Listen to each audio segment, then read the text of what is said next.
The last session of this long and I believe quite exciting two-day conference on privatization in the higher education system. The title of this panel this afternoon is Reflections on the Future Developments in Private Higher Education. I'll just make one note for the benefit of those who were not with us yesterday. So there will be some kind of continuity in terms of what people will say, hopefully. We have no control about what everybody has and kind of agenda he's bringing with him or with her, with him. We asked, as you can see, we asked Uriel Reichman to join us. And as those who were here yesterday, you know that Philippe Aghion from Harvard is not going to be with us. Now, the rules of the game are as such, given the amount of time allocated to this session, we allow 15 minutes per speaker. I think, Michael, if my division is correct, this will also allow some time for questioning and audience participation. I will waive the time 5 minutes before the 15, so we keep in track, and I ask all the participants here, the panelists, to take into account that there are fellow panelists who also want to speak, and we don't want to squeeze them or to crowd them out. One note before we start, and one overriding question that I want to place before the panelists. Well, one note is as such that I think one lesson, one important lesson among many lessons that we learned during these 2 days is that the idea of that privatization, and in fact, when we planned this thing, I asked that the title would be Hafratot, in privatizations in plural, because as we have now, we should now know, privatization has many, it's multifaceted term. It has many manifestations we heard around the world, and we heard examples of those manifestations all the way from for-profit Phoenix University to this unique experience of Bilkent in Turkey, and to all the way down to what we know from the local scene. And as the last session showed us, privatization within a state-supported institution. Now, the overriding question I would like you to address, if you care to, is as such, since given the title of this session is, where do you think privatization, or what role will privatization of private colleges and universities will assume in 10, 15 years from now in the Israeli higher education system, and if you are familiar with the rest of the world, in your own country. Now, just to remind you, the Shohat Committee, which of course is not a binding document, but the recommendation of the Shohat Committee was that the number of undergraduates in the research university, the public-supported research university, we have only those kind of universities in Israel nowadays, and just to remind you, university is a protected legal term. The percentage will be around 14 to 15%, which is in line with what we find in leading U.S. research universities. That means it will reach around 75,000 undergraduate students in the research universities, and the rest of them will be either in state-supported academic colleges and, of course, in private colleges of all sorts. Now, so this is the recommendation of the Shohat Committee. Whether this will be actually implemented, that's a big question. But this is kind of a thought that was also put in the final recommendations of the committee. So, what will be the role of private institutions and private programs in less than a generation time, if you care to answer that? And the rest is up to you, fellow panelists. We will go according to the order here, and we will start with the one who is going to replace Professor Aghion, Uriel Reichman. I spoke. You spoke, okay. Maybe I can Okay, fine. limit myself to 5 Okay, minutes. we'll skip you. Morton Denn, Professor Morton Denn from City University of New York, please.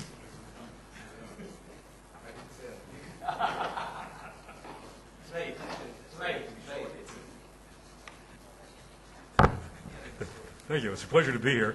I should remind those who don't already know that I am not a professional in education. I am a physical scientist who's been in the business for over 40 years, and so I'm an observer. And as I understand my task here, it was to listen and reflect, which is what I plan to do. And I've made some notes. I think what I can perhaps do best is to comment on things that are happening in the U.S. that I believe may be relevant to the Israeli situation. I won't presume to try to address the Israeli situation directly. First of all, with regard to the talks yesterday, and particularly the regression analyses, I do like the idea that it may be flexibility that matters and not corporate structure. And I'm going to proceed as though that is, in fact, the relevant model. We've heard several times the U.S. is not a model for Israel. And that's certainly true, but I would like to suggest that if one goes to smaller units within the U.S., there may be some models that are useful. Certainly some of our states do not differ that much in terms of the structure and the numbers from Israel. In the state of New York, we have two systems that may well be relevant, at least for examining. And they both, in Moskin's terms, have single suppliers. The State University of New York, the SUNY system, has 400,000 degree candidates on 64 campuses. Is larger than the Israeli system, but perhaps not that different. The CUNY system, the City University of New York, of which my school, the City College of New York, is one component, has 200,000 students on 23 campuses. We have 11 senior colleges. So in some ways, we do look like the Israeli system, except that our structure differs enough that I think SUNY may be a somewhat better structural model. But the New York situation may in fact be relevant. Now, let me just give you some facts about what has happened in the CUNY senior colleges in the last 20 years, because it presents a picture that may not be that unfamiliar to you also. Between 1988 and 89 and 1906 and 07, the public support was down from 81% to 60%. It actually hit a low of 52% in 03, 04, and has gone back up somewhere. It will probably stay at about 60%. The balance is tuition and other. In our system, other is a small number. So this is basically tuition. If one looks at constant dollars, and I have to tell you that constant dollars here are calculated using the Higher Educational Price Index, which is different from the inflation index, but is the number that our system uses. There's a 10% drop in actual dollars, in constant dollars, coming from the public sources, and a slightly more than doubling of tuition. So we've been hurting. We've been looking for alternate sources, obviously, along the way. I have some numbers for college costs overall in the States, private versus public, but perhaps I'll put those aside for the moment. Now, in December of this year, the New York State Commission on Higher Education, a commission of 30 individuals representing a broad cross-section, including people from the universities, was set up by Governor Spitzer earlier in the year and gave a report. And I think there are just two parts of the report that may be relevant that I want to read from. This is first from the executive summary, just one item out of a whole bunch. Provide meaningful regulatory relief for SUNY and CUNY by removing restrictions that impede campuses' ability to adapt quickly and promote quality. Flexibility. We currently don't have it, and we certainly need it. There is a section of the body of the report on differential rate tuition rate deregulation. And you may be interested in what our commission had to say on that. Currently, although the SUNY and CUNY boards have statutory authority to set tuition, this power is significantly restricted. First, the state education law prohibits the charging of differential tuition rates unless the program offers a unique degree. In contrast to New York State public universities, most of the outstanding public research institutions in the country, University of California at Berkeley, UCLA, University of Washington, University of Michigan, University of North Carolina at Chapel Hill, to name but a few, are able to set tuition levels that take into account their missions, cost structures, and needs.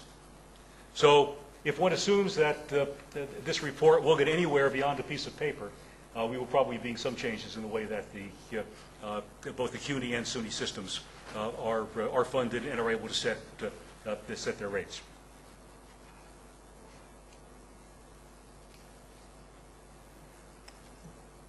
With regard to salary flexibility, I want to make some remarks based on personal observations. I spent many years as a faculty member at the University of California at Berkeley, and now I've been in the CUNY system for 8.5 years. The salary structure at Berkeley is an interesting one. There is a scale, and everyone has a place on the scale. But above the scale, there is something called special salary, overscale. So one moves through the scale, and there is a very powerful faculty committee, which Sheldon Rothblatt chaired for a number of years, that examines every proposed raise, every proposed movement within the system, and looks twice as hard at any movement to special salary.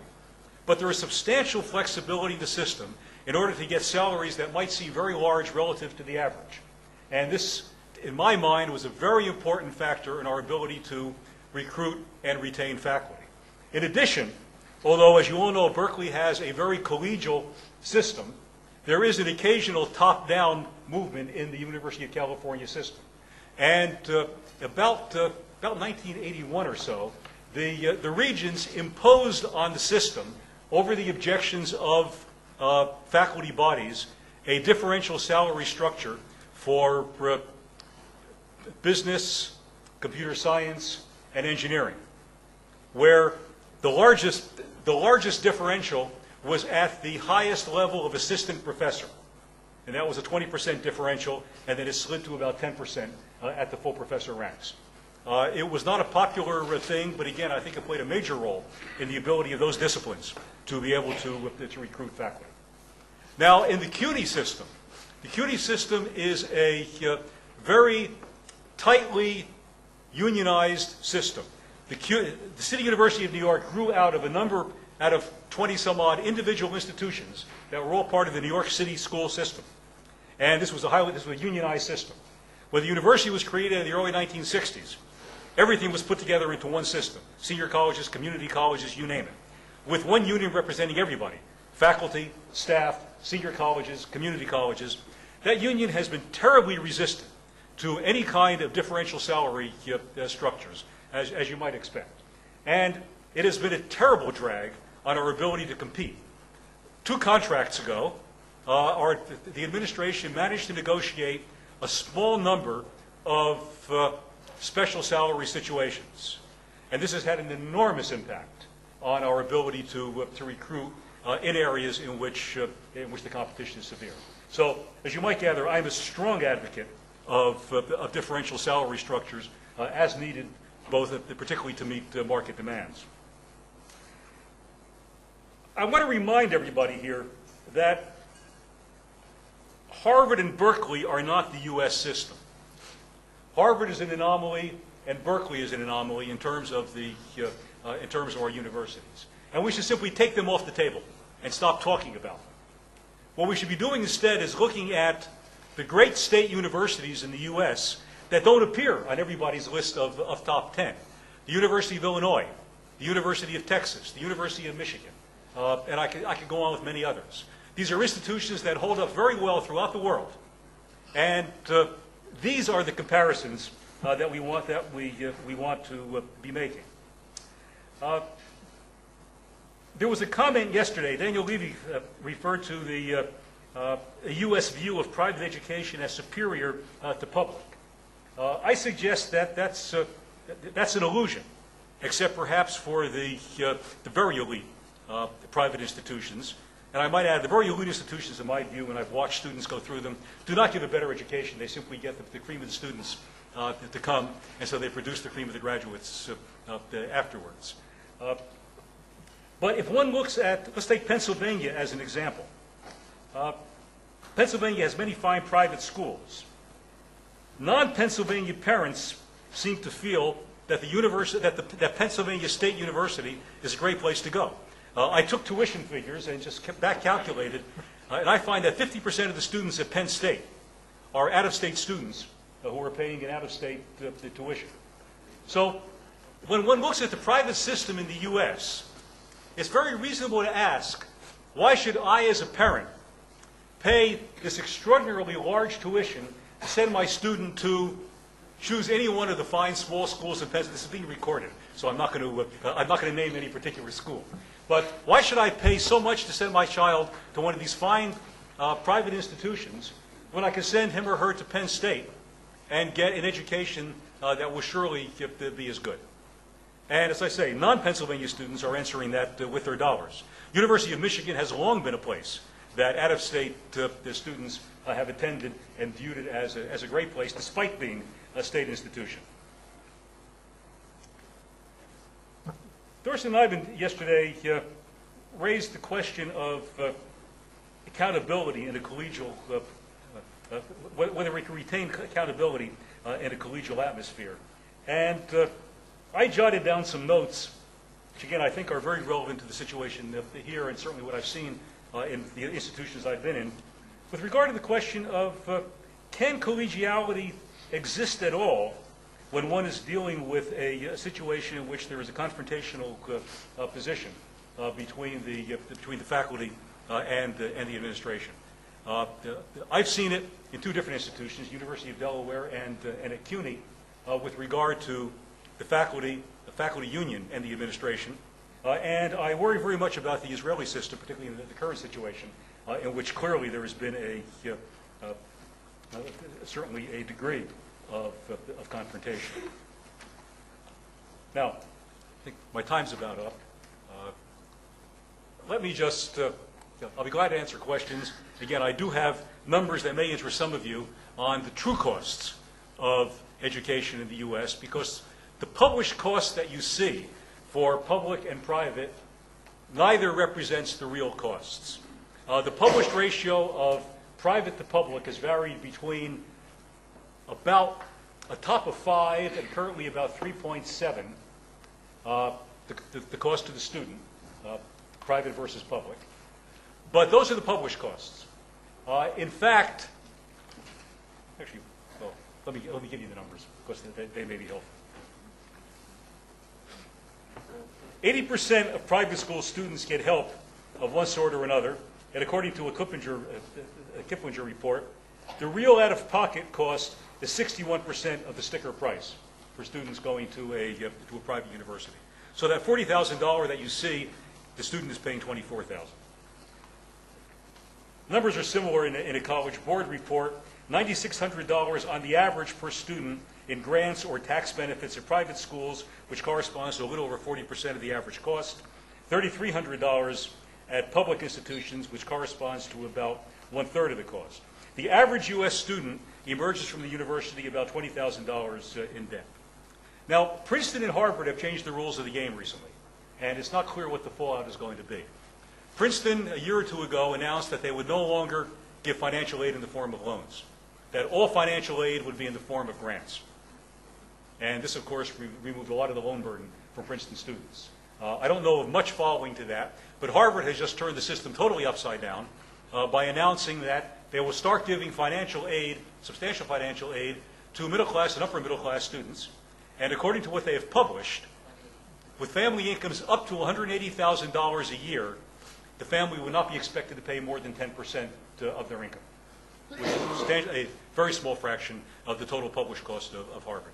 Now, hardly anyone except Harvard or Princeton can afford to do that, but it's certainly going to change the situation in the U.S. very much. It's not at all clear how. So,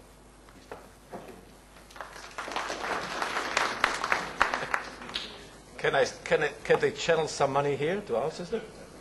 Okay, thank you. And the way we will do it, all the panels will present their talks, and then there will be ample time for the audience to ask questions. So the next speaker is Nehemia Friedland. Nehemia is a psychologist, previously with Tel Aviv University, and for the past few years has been serving as president of Tel Aviv Jaffa Academic College. For those who don't know, this is one of the public colleges in Israel. And a very good one. Thank you. So you just got a couple. Thank you. It's a nice way to start. This session is devoted to reflections on future developments in private higher education. I didn't know in advance that this is going to be the title of the panel. Insofar as Israeli higher education is concerned, I have trouble understanding the present, and reflecting about the future is a challenge that I cannot handle with any degree of certainty, but I will try. My dissertation advisor many years ago used to say that reflections are spontaneous activities, and therefore one should prepare very thoroughly before reflection. I've had ample opportunity to prepare. In recent months, I participated in several discussions on private higher education. I could not glean any intelligent projections about the future, and they mostly dealt with the question of is private higher education good or bad? I'm not going to weigh here the merits or drawbacks of private higher education. I will just try to offer a few comments on the actual process of privatization of higher education that is currently underway in Israel, and on what it might lead to. There is, by the way, a matter of terminology and some disagreement about the terms that should be used, and it underscores the complexity of the issue. Some, in particular champions of privatization, argued that the actual distinction in Israel is not between private and public academic institutes, but rather between institutes that are subsidized and those that are not subsidized by the government. The private-public distinction is indeed problematic, as it brings up the muddy question of ownership. The subsidized, not subsidized distinction is operationally clearer. Personally, I believe that neither the first distinction nor the second captures the essence of the problem that we currently must address in Israel. To do so properly, I believe, we should prefer the distinction between regulated and deregulated higher education. Regulation, let me outline quickly, has two facets now in Israel. The Council of Higher Education reviews and accredits, as you all know, programs, and in principle it can withdraw accreditation. I'm saying in principle it can withdraw accreditation because recently there have been some recommendations to withdraw accreditation. It never occurred. And this form of regulation is believed to apply equally to all academic institutes in the country, universities and colleges, those commonly referred to as private and those referred to as private. The second organ responsible for regulation, the Committee for Planning and Budgeting, as its name implies, is entrusted with the planning and budgeting of the public system mostly. It allocates funds and it plans which academic programs are going to be started where, whether to establish new colleges or new universities, etc. It sets the salaries of faculty members in the public institutes, and in some cases it even monitors the extent to which the faculty lives up to its obligations. Trust me that I'm a very busy person, but at least once a year I have to explain to the people in Jerusalem why a particular faculty member taught 22 weekly semester hours instead of 24. And as a regulator, my friends in Jerusalem have a very unique conception of what a year is. A year is 2 semesters.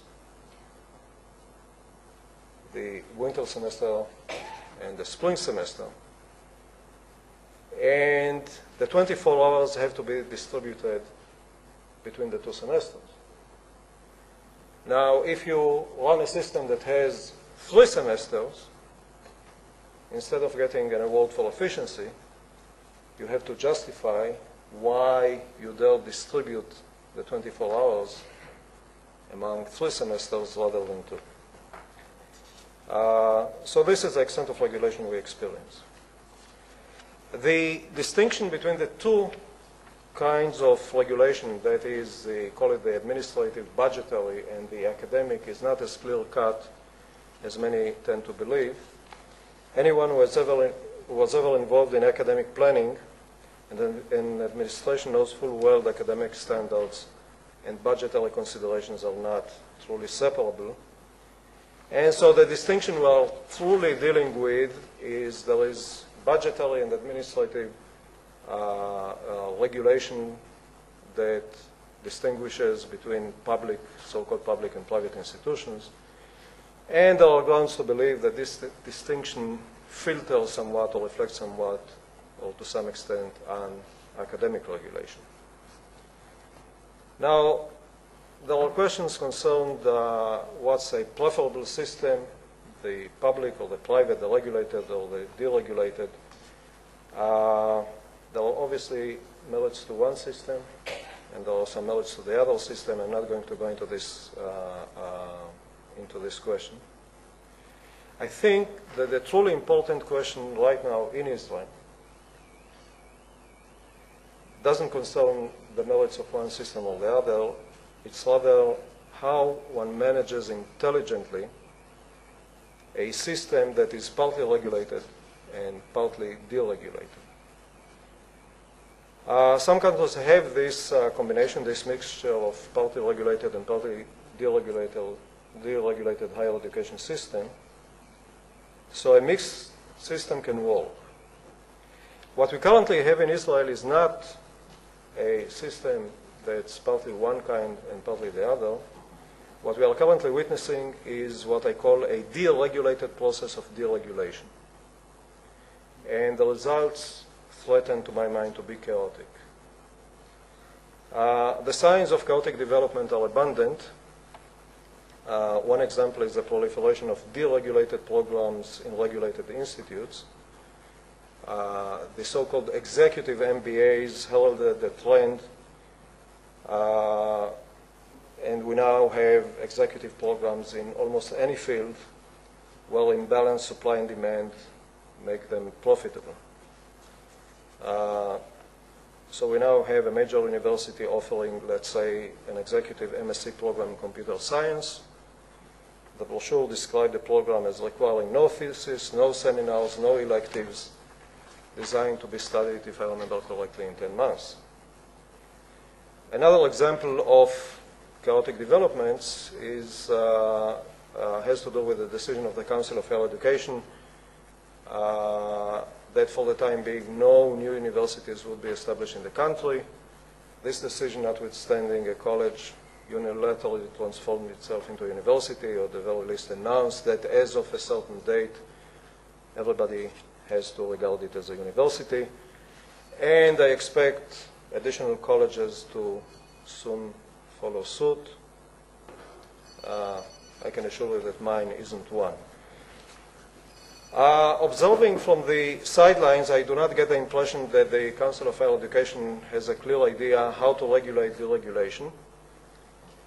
There was some hope that the Shechter Commission would address the issue, yet the Shechter report remained largely silent on this topic. I do believe, however, that this silence sends a message, and the message is that deregulation should be allowed to continue, or in other words, deregulation should not be tampered with. Okay. Nothing was written about deregulation in the report, or at least nothing very salient. But the issue did come up in the deliberations of the Commission, and I think that the guiding principle was formulated tacitly. And you can probably guess what it was. It said simply that any program or study of discipline that is in great demand, that is, demand exceeds supply, should be deregulated or should be allowed to deregulate, assuming that if demand is sufficiently large, there would be enough candidates who would be willing to pay.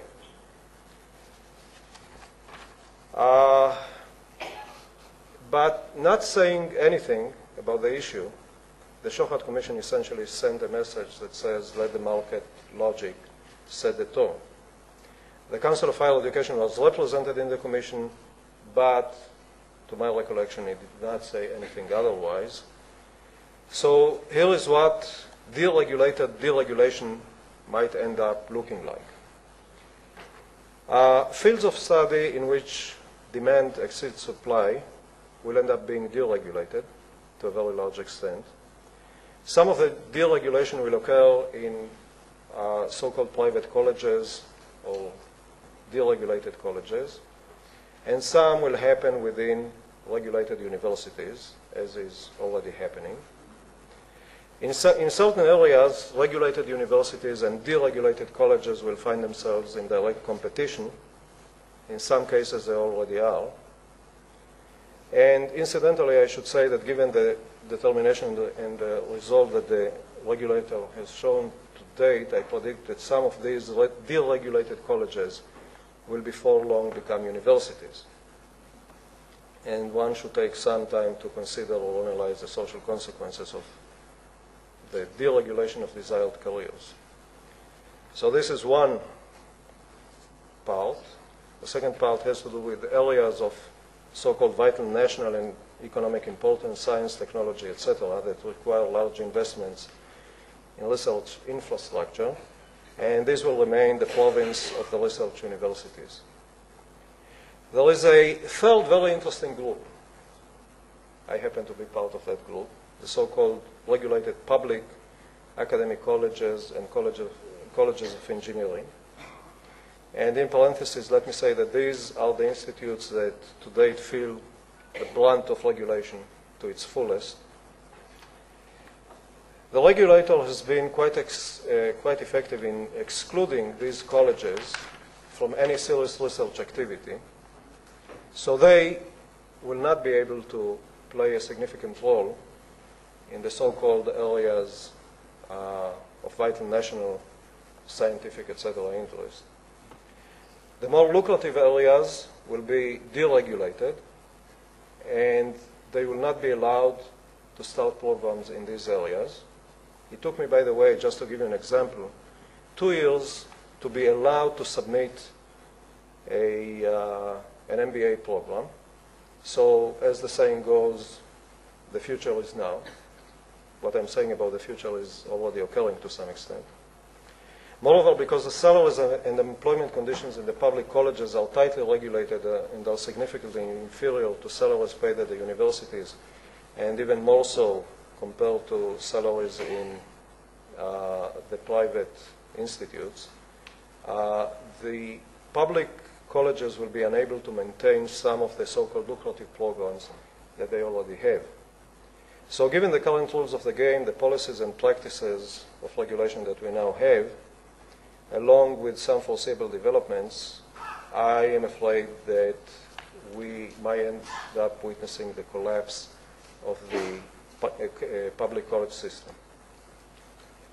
What will this market logic do to courses of study that do not contribute much to the individual's employment prospects and have no obvious relevance to national security or to the economy, humanities, for instance? Here we do not have to guess or to project. They are being wiped already. And so again, the future is now. So I think that the question is whether deregulation of higher education is good or bad is immaterial. We have it already. It's here to stay and to develop. I think that the challenge to the regulator, so long as we have one, is to plan and manage the process in ways that will minimize the damage. There is a clear reason that our regulator appears to ignore, and that is that deregulation and competition are tightly correlated. This has two implications. One, is that some fields of disciplines, I mentioned humanities, cannot compete. They should be taken out of the competition and we should find non-competitive ways to assure their survival. And the second implication is that as long as we have a mixed system, partly regulated and partly deregulated, regulation should be applied in ways that do not kill some of the regulated players' competitive chance. As I've tried to describe, I'm afraid that a number of the players that are currently in the field are losing quickly their competitive edge because of the kind of regulation that we have. For the time being, I'm afraid to say I don't see any indications that some of these implications are being noted, and I hope that that will change. And I must apologize for the pessimistic note, but I'm a psychologist, and there is a great deal of empirical evidence that pessimists are usually more correct than optimists. Thank you. Okay. I'm glad that we don't have to finish on that pessimistic note. The next speaker is Gury Zilkha, who is now a consultant in higher education and was the former Director General of MALAG VATAT. As I mentioned yesterday, Gury was very instrumental, very helpful when we drew up the initial program for this conference with his vast knowledge of the system, both here in Israel and abroad. Gury, please.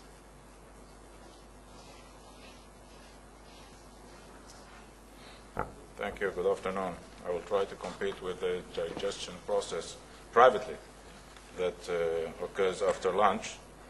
Actually, I will project some slides that partially are presented in my work that was circulated for this conference, and to try to analyze some of the processes that happened in higher education by reflecting what happened in the past and how it can probably, with a certain kind of speculation, affect the future of higher education in general and private higher education in particular.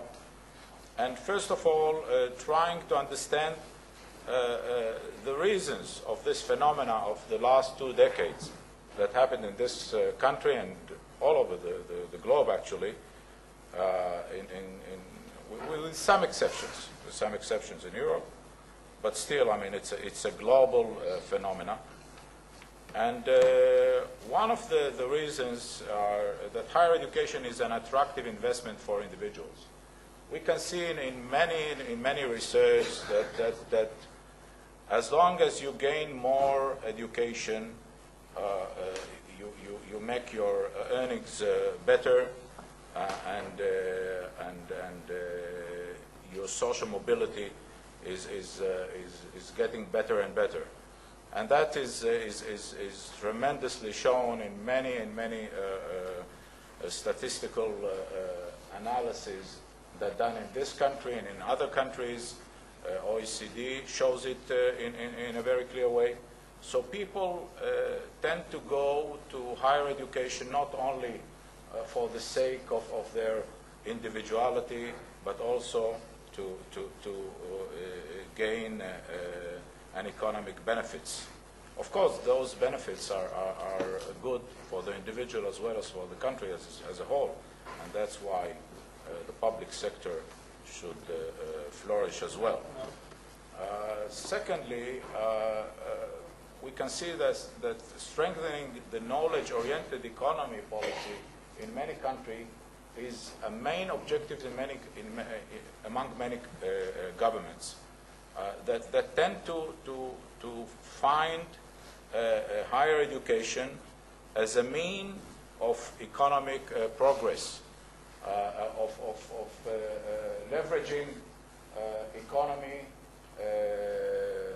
with all its power to reflect the standard of living of people and so on. And that's one reason for expansion of higher education systems. Also, we can see in recent years that government commitment to public investment in higher education has declined tremendously in many countries. I mean, respectively to the growth and respectively to the GDP per capita, and despite of the big growth, it is still declining, and the portion of government within the budgets of public institutions is becoming more scarce. We can see as well that the expansion of higher education from only a few percentage of the cohort entering higher education maybe 50 years ago to up to 60 and 70% if we calculate also community college and all sorts of tertiary education as a whole or post-secondary as a whole. Basic research, mainly in the sciences, requires long-term investments acquired from government funding. This is not done by the private sector mainly, but through the public sector. And if governments want to concentrate on basic research, they should invest more and more relatively to the standard of living, and that's a very high burden. So scarcity of funding with increased higher education systems imposes a lot of burden among governments and on the individual student, lack of resources for funding all students entering the higher education system.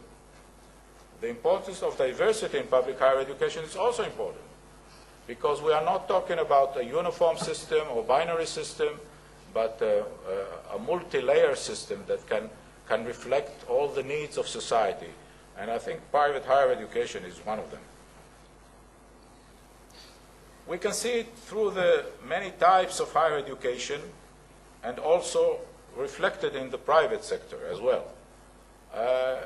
Research universities. We were talking yesterday a lot of elite private research universities that exist mainly in the United States, but we have to understand that those institutions, with all its uniqueness, they're actually not private. I mean, they get a lot of money from government through research funding, and also through the Pell Grant by getting a lot of money from the government. So it's a semi-private initiative. They're also a sort of non-profit organizations. They're not for profit. And later on, I will try to reflect on what will happen on the for-profit sector, which is largely growing, not in this country because it's banned by the Council of Higher Education, but in other countries, mainly in the United States, but also in Europe and in Southeast Asia. We can see comprehensive institutions also for research that are involved in private higher education in China and elsewhere. Professional colleges, that's the main subject of teaching of private higher education. The church-affiliated colleges that are scattered all over the world, even in Europe, in continental Europe, but also in the United States and in Britain. Community colleges does not exist in Israel. This form of higher education does not exist in Israel. It's very vivid in North America, and it is a kind of shock observer for demands from the public, and it's a good for social mobility. Continuing education, it was mentioned by our Australian colleague as growing tremendously. If I remember the figures, more than a quarter of the students of continuing education are in private initiatives, studying in private initiatives. Let's see some figures and try to see the changes that happened. I mean, if we can see the index of change between the last decade, between 95 and 204, the last 10 years, in expenditure on educational institution, we can see that declining public sources of higher education, and the the private, the declining public sources and the growing need for private sources.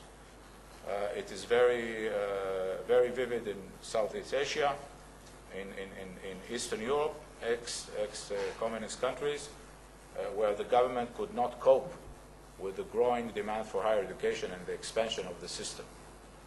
It is less evident in continental Western Europe, or even in the UK, but it's very evident in North America as well. Student enrolled by type of institution, independent private institution, it's almost 4 million in the United States. Japan and South Korea, the Republic of Korea, are very present in this situation. Western Europe is almost non-existent, but we can see it in Latin America. So that's the most concentrated private sector in those countries, in North America, in Japan, Korea, and South America as a whole. In some Latin American countries, including Mexico and Brazil, Argentina, Chile, the private sector takes almost more than 50% of the system. Those types of institutions, we can see that mainly in the United States, the private sector and independent private institutions also very much existent. There are some private institutions that are publicly funded, like in the United Kingdom. The number of institutions are enormous in Japan and in Russia and in the United States. So the most expanding system, private system, is in Russia today, because it's a huge country with almost 200 million of population, and all the growth towards the social sciences and the technical subjects are done by the private sector. Enrollment by type of institution, we can see that still the United States, although considered very much privatized, still more than 70% of the students are studying at public institutions. So they found the equilibrium over there. And in Russia, we can see that the majority are with private institutions, with public institutions still. And in Japan, although the numbers of institutions are enormous, still the majority of students study at private institutions. That's a very big exception. The United States colleges since 1990 grew tremendously, but we can see the pattern of those that are 4-year private for profit or 2-year private for profit, both of them. Also community colleges as well as 4-year private colleges grew. The biggest growth percentage-wise is of those for profit, and we can see, I will show you later on some of this. We can see the shrinking funding sources of higher education from governments, mostly evident in Korea and Japan, also in the United States, Australia, but still Western Europe holds the top percentage of funding from government, though the institutions are deteriorating because the overall funding per student is declining. Let's talk about another tier of higher education, and I would say that it's within higher education as a whole, but it's certainly private higher education. That's for profit. Those institutions which exist mainly in the United States, if we can take figures, 20 years ago, there were less than 20. Today, there are more than 400. More than 400 institutions with leading institutions like University of Phoenix, the DeVry universities. They are totally for profit. But what is for profit? I mean, you can argue if private non-funded institutions, which is non-profit institution, is not, it's on the surplus, and it invests its earnings again in the institution, but can pay whatever salaries he likes. So it's like distributing its resources or its gains or its benefits back to through salaries. It's a possibility. So there is a slight distinction between for-profit and not for-profit. And one of the decisions that made here in this country recently by the Council of Higher Education that it is not allowed to apply for accreditation for those institutions that are for profit makes it quite questionable. The situation in the United States is quite clear. In the UK, there is permission for profit degree, but the government supplies most of the funding for. We can in the United Kingdom. We mostly there are public institutions. We rarely find any private institution whatsoever. It is very evident in Latin America. In China, it's done indirectly by investment in land and BOT operations, like buy, operate, transfer of buildings and campuses and so on. But this is a private for-profit initiatives, and the process is there. The private higher education sources of income, the variety of income of private higher education is also reflects the changes that we can see in the future. Tuition fee is only one of them. We can find research grants in some institutions, donation and endowment funds, which are not found much in Israel, but still, they still exist. Public land allocations, which are equivalent to public funding or to sources for BOT initiatives, as I mentioned before, extracurricular courses and diplomas, which are not academic.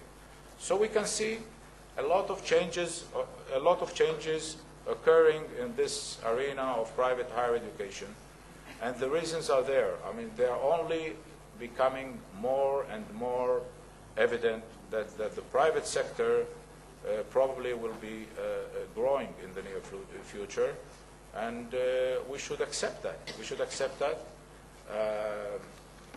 regardless of what we think it is good for academia, for universities. It's good for the public. That's what the public is voting for. So as long as there are the scarcity of resources, private higher education will absorb the extra demand from the public and will dominate part of the scene of the growth of higher education. Thank you. Thank you very much.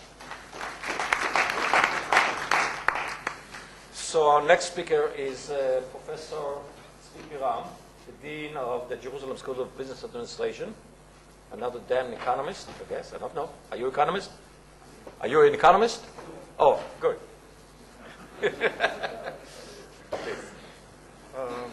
Well, I should begin by saying that I'm a physicist. I'm a high-energy physicist, actually working in astrophysics. And my specialty is black holes. So some people said that I came from theoretical work to do some experimental work on the same project, because the academic system looks like a big black hole, at least the one in Israel. Some people say that I come from the outer space. As it's coming from the outer space, I can make some remarks without as the way somebody who's coming from the outside sees the situation. And I'll focus in my few minutes here on the issue of the professional schools, specifically the business school, law school, and possibly other schools. But basically these two schools, the public supported higher education system in Israel, because this is where I'm coming from right now, and this is what is closest, which is nearest to me. And from this point of view, there will be a clear reflection on the rest of the field, or the rest of the academia. And the bottom line of my talk is that the solution is deregulation. I don't like the word privatization, especially Afrata, which has some very bad connotations. But I really like the word reform and deregularization. And we've seen in many other fields in Israel that the situation was too regulated, and when the regulations were removed, things improved. And I'm very pleased that even so I'm coming from the outer space, my ideas really are in line with many other ideas that I've heard here today. But let me begin from some remarks which actually were motivated by some of the discussion earlier, some insights from the outer space. So the question is the danger of popular demand. And what we see here is the picture of the Hubble Space Telescope, possibly the most famous, most well-known scientific instrument that exists ever, definitely the most well-known that exists today. Now, the Hubble Space Telescope is old, is obsolete, and it should have been switched off. This is clear from any academic point of view, and I can say this as a person working in the field. If I was in the United States, I would have been on the committee that would have judged this. This is the level of my knowledge of the field. But I've chosen to work in Israel. So, but my friends were on these committees. So this is a facility that should have been switched off. But as I give an example when I talk to people in marketing, sometimes when you have a brand name and you're too successful with it. So this is an example when publicity was too good. So NASA wants to have an outreach program. So they have spent millions on showing these beautiful pictures, which you all know, coming from the Hubble Space Telescope. By the way, they are not real pictures. It is all artificial color, but they look beautiful, so that's what's important. And the public loves Hubble Space Telescope. So when NASA announced that they are going to switch it off, and there is some danger involved in this project of refurbishing it, because during the mission, there is no safety feature for the astronauts to escape to the space station because of some technical issue of orbits. When NASA announced it, there was a public outcry. And children wrote to NASA saying that the class collected their pocket money for 1 month, and they donated it to NASA. And there was one old teacher who said that she had worked for 50 years, and she has enough money in her pension fund, so she is donating in Social Security money to the Hubble Space Telescope. All this money together would have lasted for about between half an hour to an hour, depending how you count for operation of this mission. Anyway, the public outcry was so strong that, as you all know, the Hubble Space Telescope is going to be refurbished with a cost of $500 million. This does not come out for free. 4 or 5 other much more important missions have had to be cancelled. So this is what happens when you listen too much to the public demand. And I don't want to elaborate what is exactly the public demand in our fields, but I can tell you one thing, that is my 2 years as a dean, I've never had a petition of students saying that the level of this course was not high enough, and we had too much homework assignment. I have too many petitions of the other kind. So let's get to the real subject of the talk, the regulation of the professional schools. Now, we are in a heavily regulated system, and many people spoke about it, so I will not elaborate on it. But the system is publicly subsidized. It is also heavily regulated in the issue of tuition, salaries, working conditions, and other crazy things. For example, it was not mentioned here that actually the private colleges are subsidized by the public system, because professors retire at the age of 60. They can still work for 7 years at the university. They retire with full pension for the 7 years. And during the 7 years, they receive dual salaries, one from the public system, and one they carry on their private system.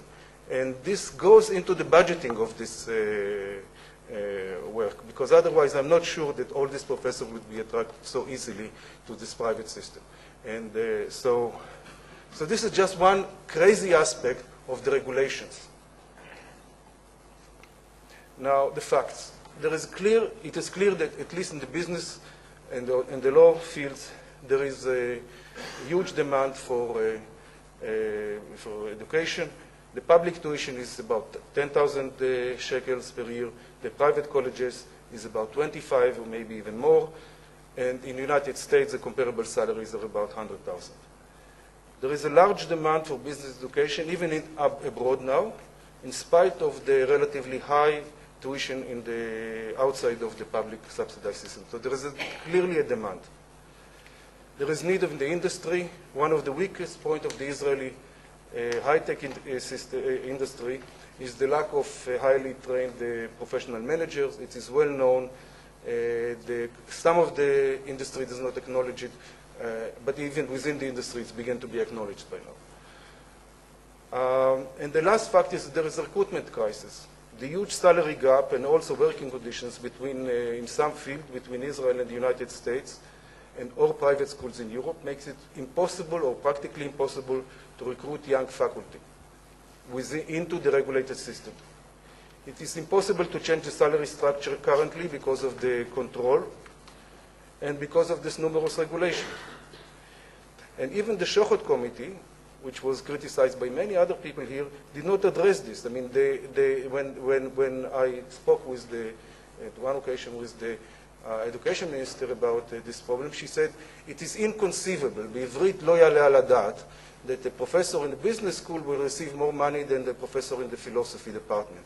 Now, when somebody tells me לא יעלה על הדעת, I mean that there is no reasonable reason beyond it. It's just, you have to say something. It is conceivable, and the fact is that, at least in the United States, this is happening all over the place. So, now, in the business school, we are living now in what I call a low-level vicious cycle. On one hand, there is no appreciation by the industry for the degrees that the institution grants. Therefore, there is no large salary difference for an MBA. In response to this, there is unwillingness of the students to work or to pay a really high tuition during the business school. And I care more about the Gabi Mortzkin. The government subsidy to business school is the lowest in all the scales. It's the lowest of the lowest. Lower than humanities, lower than anybody else. So if somebody has to complain, it's us.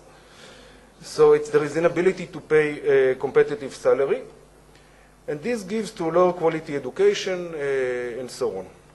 We have to get out of this. So we are in a situation that there is a public need, and there is a school's need, there is need for recruitment, and we have to get out of the solution. And the solution is deregulation.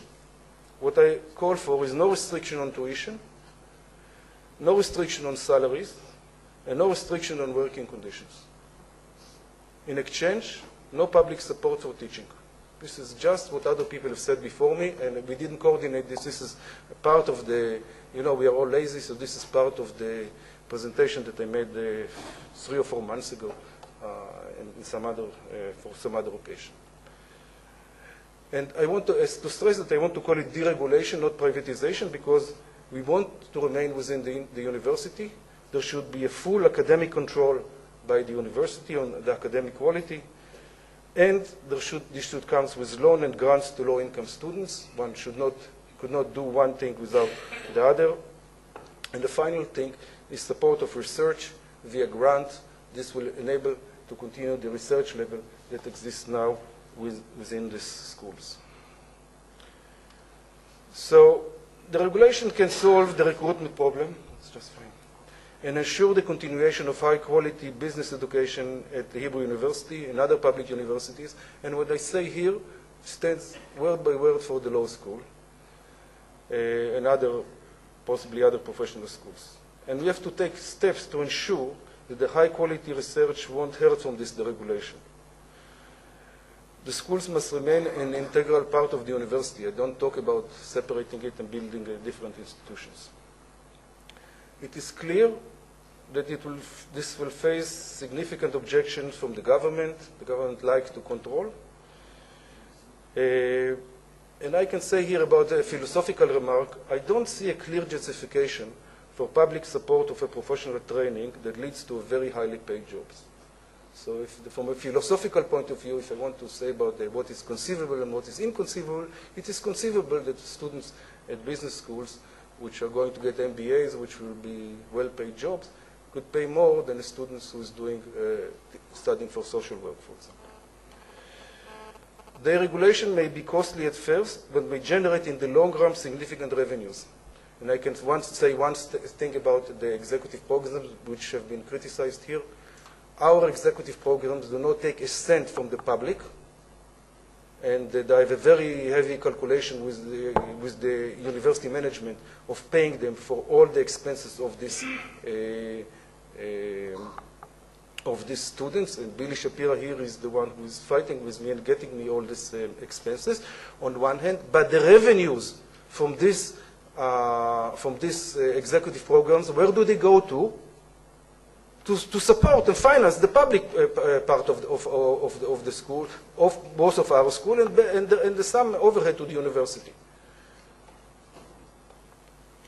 So we are in a low-level vicious cycle like this, and if things could work with deregulation, we can go to a high-level vicious cycle when we'll get a situation that the students will pay more, and once you pay more for something, you also appreciate more what you're given, and you work more, and the quality of everything will be better, including the payment for the teachers, and this will be, at the end, will be appreciated more by the business and so on. This is what is happening in the United States.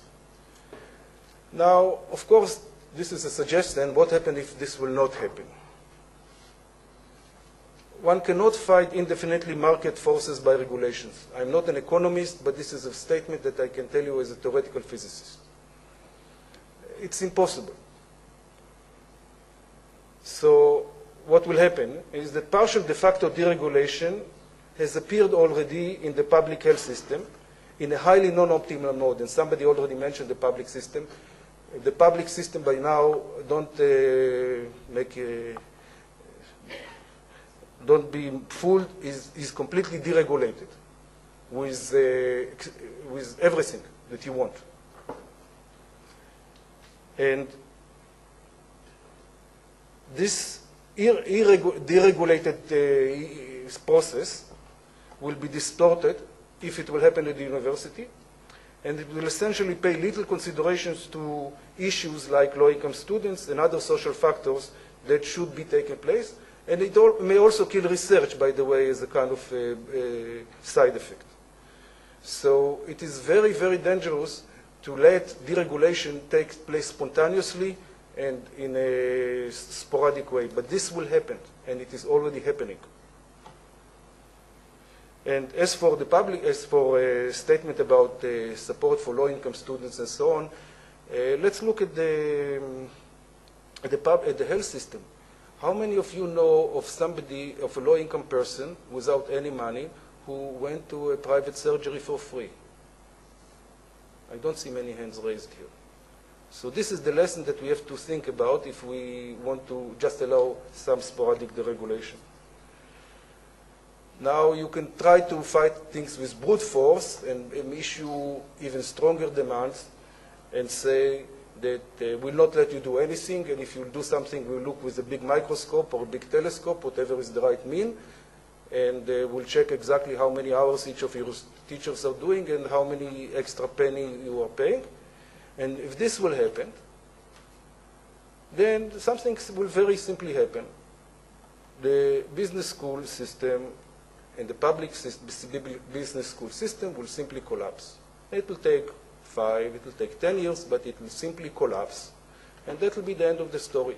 And the same thing, as I say here, I think is correct not just for the business schools, but it's not just for the business school in the Hebrew University, it's correct for business schools in other universities, and also to other professional schools, specifically, as I said before, the law schools.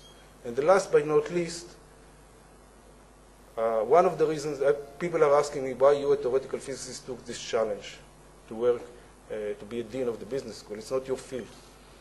Well, I've been the head of the admission and promotion committee of the Hebrew University Science which goes over half of the university, science, medicine, agriculture, and so on, for 4 years.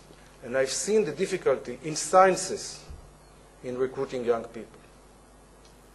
And I can tell you that these symptoms that we see here at the business schools are just the head of the beginning of what we are going to see in the rest of the academia, because these things, the business schools, and from this point of view, are just the head of the rest of the crowd.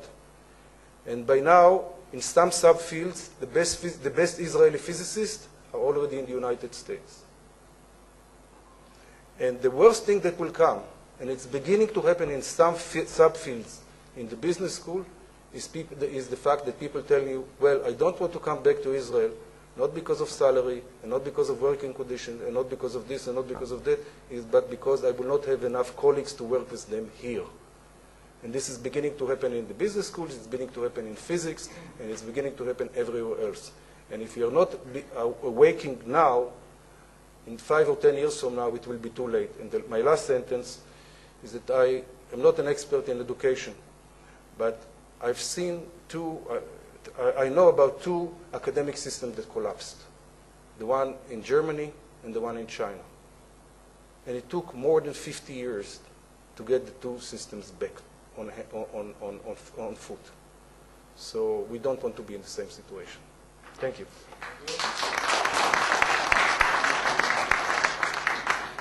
Well, Menachem Megiddo is not here to take up your suggestion, but maybe Hanoch later, as ex-president of the Hebrew University, would care to comment. Our next speaker is Professor Manuel Trajtenberg.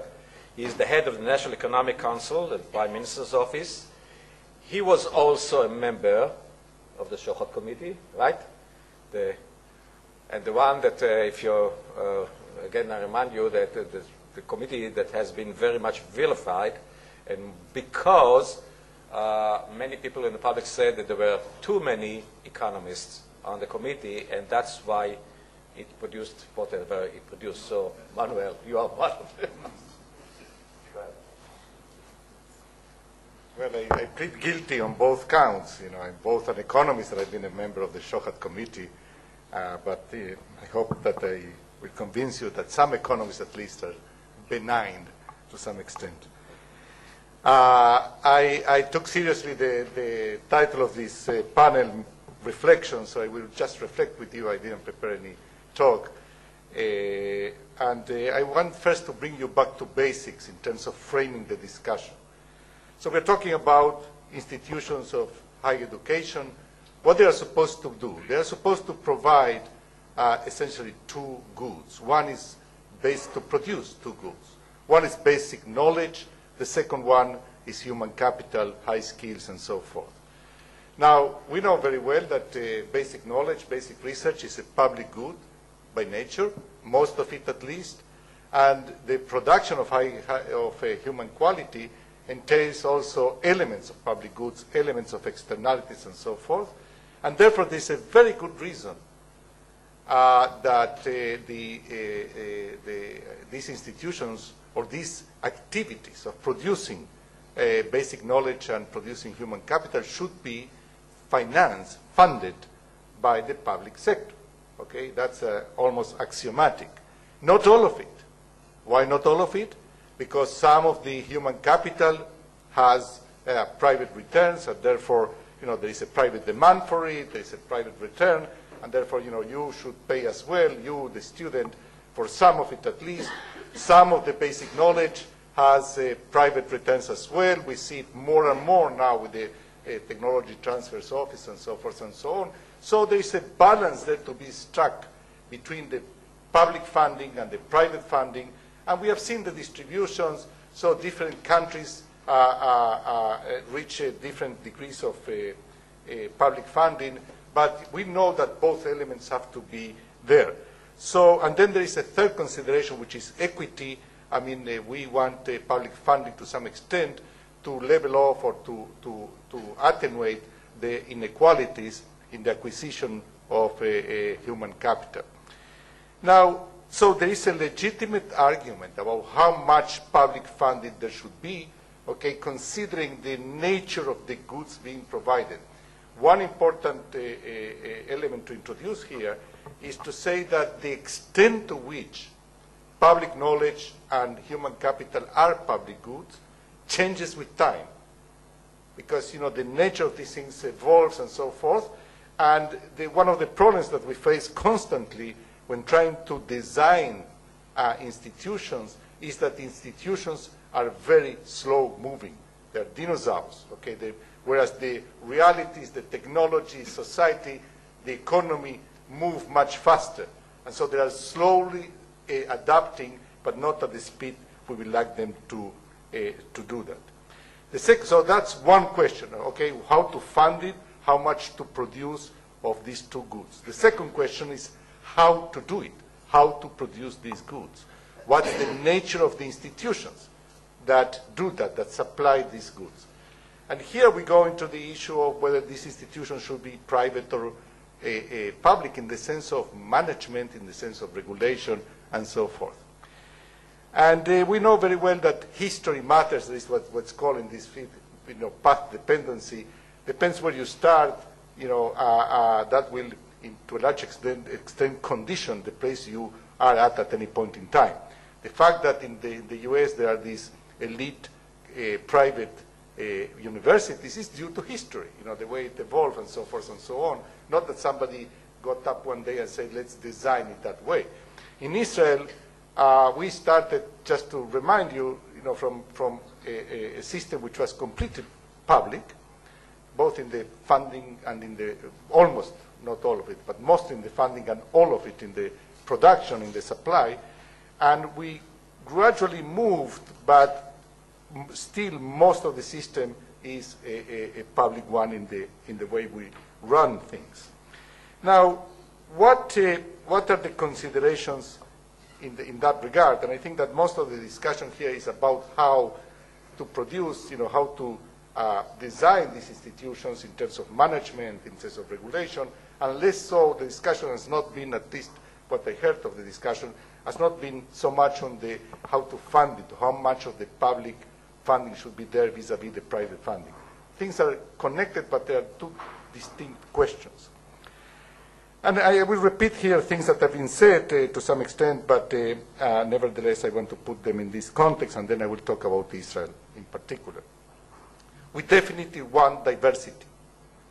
And this is something that we have to repeat time and again, because there is a tendency. There are vested interests. Each of us here has a vested interest. We cannot ignore that, okay? And we are talking from let's call it position, okay?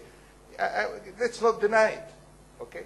We belong to institutions. We have stake in them, and so forth and so on. And nevertheless, I hereby tell you, we need to advocate diversity. And that should be a motto that should be like a guiding motto for us. Why? Because nobody here can claim that he or she knows better. What's the institution that should prevail? There is not one size fits all in this context. It's not a coincidence that we see such a variety in the world, in the US, and in the countries that we don't see variety, they are usually in trouble. So that should be on the table. And the regulatory bodies that we have, one of the considerations that should be explicit is that they should foster diversity and preclude uniformity. Nature knows how to experiment with species, how to evolve. Institutions should be the same. They have to evolve. There is not, I repeat that, there is no one size fits all, certainly not over time. And if we don't allow for the experimentation, for the natural process of selection to take place in the institutional arena, we're going to condemn the system to extinction. Not literally, but in the sense of quality and so forth and so on. Flexibility matters. And that goes without saying. I mean, you have to evolve. For a system to evolve, it has to be capable of doing that. How the hell do you do that? Only if you can manage change. And you have the tools to manage change. So again, if the regulation is such that it completely precludes that by fixing all the parameters for all institutions, then there is no way that you can adapt. You know, these are simple truisms. I'm amazed that I have to say that with passion. And I say that with passion because, you know, that's not what's happened to a large extent.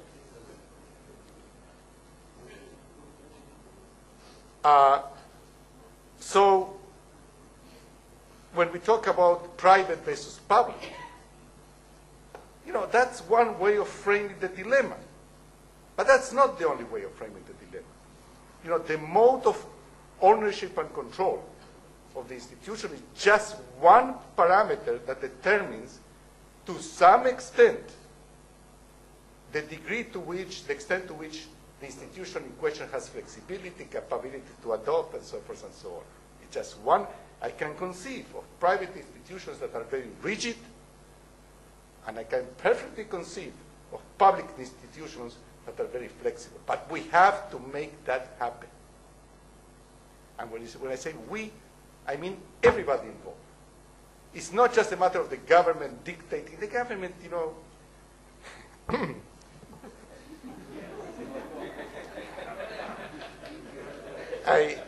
I learned to count until 10 when I start the sentence with the government. But it has limited capability to implement change. And the more I know it, the more I get convinced of that.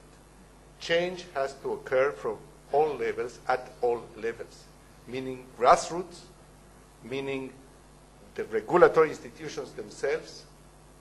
You know, there is one example that I like a lot from kind of the deep dynamism of the Israeli society, and that's the Histadrut. You know, the case of the Histadrut, there is a reason I mentioned that. You know, the case of the Histadrut is remarkable. It's an institution that went to elections and essentially, you know, elected somebody to, not to dissolve itself, but to kind of, you know, get rid of all sorts of parts of it that were obsolete, that were out of place, out of time, and so forth and so on. Why am I saying that?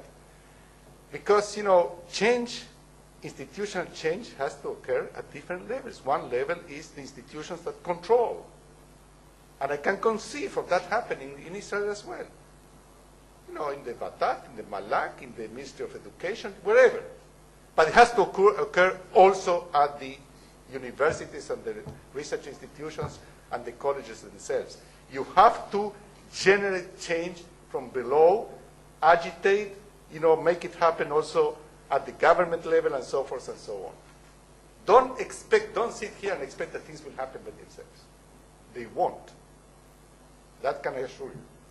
But if there is enough kind of a movement, you know, action at all levels, things will happen. One thought about globalization. I'm a bit surprised that this was not mentioned so far. We all know we live in a very global world, you know, the economy and so forth and so on. That's also true in academia.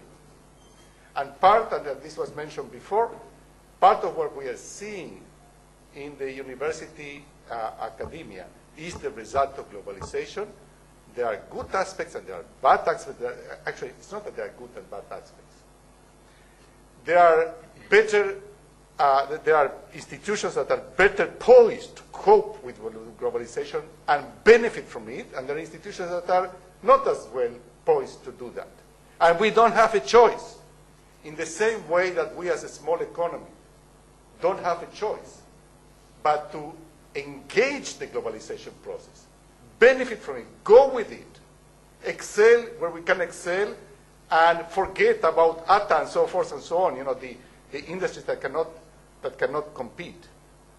Exactly the same has to happen with academia. We cannot fight globalization by saying Zionism. Come back because, you know, we are nice guys. I mean, that's really nonsense. Okay? We have to engage globalization head on. And that means having the flexibility to cope with those changes and the challenges that globalization poses to us. let me say a few words about more in particular what's happening in Israel now. I think we are going through extremely interesting times, and contrary to Nehemia, Nehemia, you said that, I think you said that the pessimists are statistically most of the time right or something like that. Eh? You can prove it. I'm sure you can prove it. But let me say the following, Nehemia. You may be absolutely right. Pessimists are most of the time right, but optimists are the ones that make a difference. Okay? There are fewer, but they're the ones that make a difference. And I think we have to look at things from the optimistic side of the table. We are at the juncture in the higher education system in academia in Israel. The system, we have to admit it, for a few decades, it performed beautifully. It brought amazing results for such a small country. So let's not forget that, okay, before we throw the baby with the water, But in the same way that other institutions in Israel had to evolve, transform themselves, reinvent themselves, the higher education system also is going through that turmoil that essentially comes before change.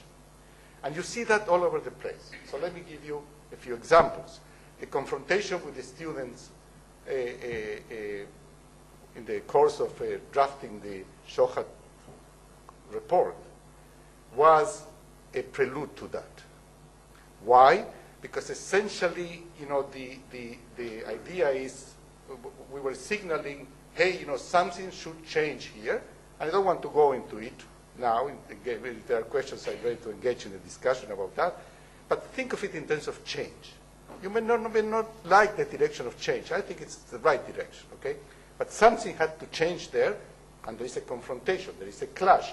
The clash has not been resolved, has been postponed. It's lurking there, and it will burst again. I can assure you that, and it has to burst again. Because there are certain things that are hard to do by consensus building, okay? The strike now, I don't want to get into it, but also there are elements there of resistance to change from all sides, not from one side. Okay, so think of it not just as a wage dispute. It's a dispute also about whether we're going to continue along the same course of things or we're going to change. It's more subtle. It's in between the lines. Some of it it's not. But, it's absolutely there. There are fights overtly or less overtly about regulation, about setting up a new medicine school of medicine. Who is going to do that? That's also a proxy fight. It's a proxy fight for things that are deeper than just that. There is a fight, and that was clear it's unresolved in the Shechter committee. No, it's not unresolved, but I think we didn't go enough into it about the kind of the division of labor between colleges and universities in Israel, and how much room we give to colleges to evolve into something else. And there is also the argument and the tension about the role of purely private institutions vis-a-vis others. But that's one aspect of the tensions and the discussion. And of course, I didn't mention that there's a big argument about how much the public sector should be funding the academia. Let me say one word about that, just to set things straight here. Look, the ratio in Israel of public spending of what's called the government, the size of the government vis-a-vis GDP, is about 46%.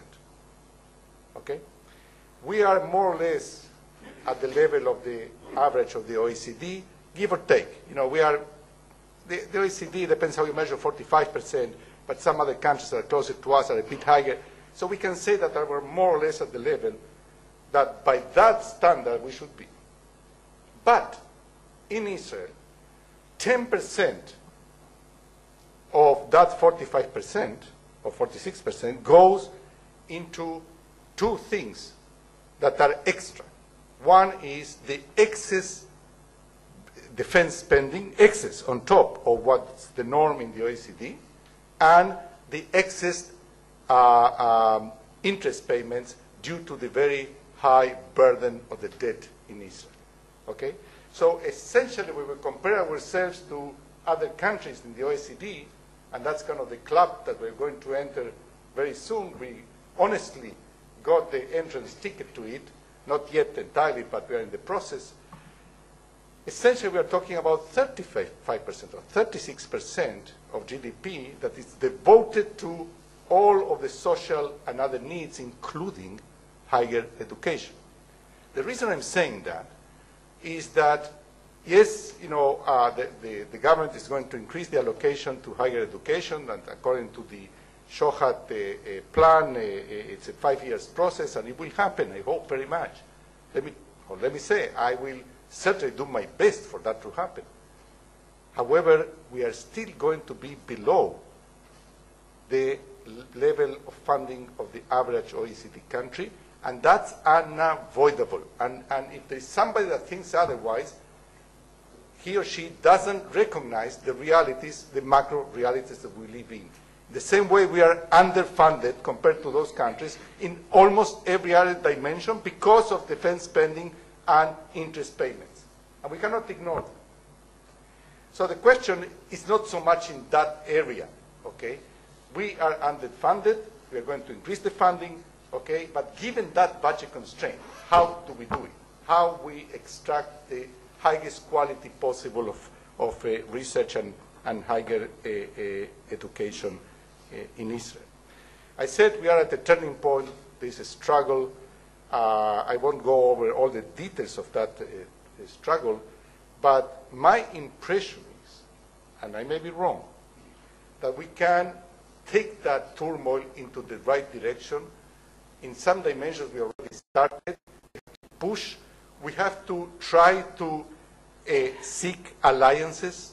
That's very important. I'd say not necessarily consensus, but building alliances is very important between different types of institutions, between some industries, for example, biotech and so forth, and universities, between even different types of universities, some colleges and some universities. We have to build alliances to push for change, to push for flexibility, to push for diversity, because that's our ticket to a better system. And I cannot really conceive of us excelling or even preserving what we have if we don't implement a change in all those dimensions. Thank you.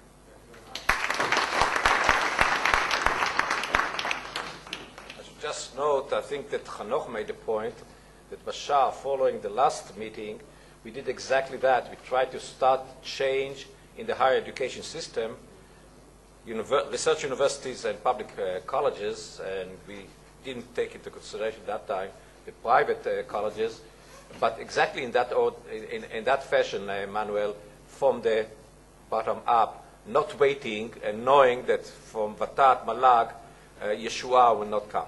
Uriel, do you want to say something? Please.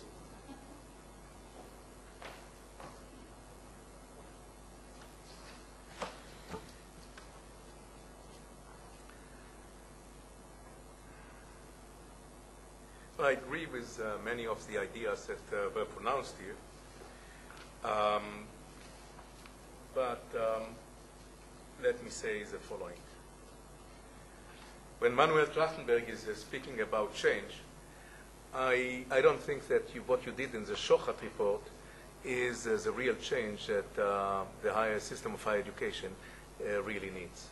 We need a much more radical change. And I consider what we are doing in so-called private university or private college, whatever, as being the agent of change. And I think that what we are performing is we are actually a laboratory for change. And I believe that many of the things that we have discovered, to some extent to my amazement, will have an impact on the future of higher education. And my commitment is not a commitment only for an institution. It's a commitment to higher education in Israel. All my life I was devoted to higher education, and I see my role as continuing. And therefore, I was very pleased with Tzvi Piran's observations. Yes, you are right. That should be the role that universities should adopt. And if that role will continue, and in my view it should not be only related to the business school, it should relate, as I've said before, to all. The entire side of education in Israel, that should be, that universities should have the freedom, the full freedom to charge tuition as they see please and pay salaries as they see fit, and be in competition with other institutions, and just take care that students will be able to get loans payable when they make money over a period of time, so it will not preclude any mobility, anybody from entering the university. I think it's the right way. And when Manuel speaks about, and I in full accord with you, what government should pay, that there is a public interest and in education and research and so on, and government should support and so forth. We cannot ignore what is happening in the government, in the public sector. Nobody can fully rely on what will happen tomorrow with our politicians and with the public government.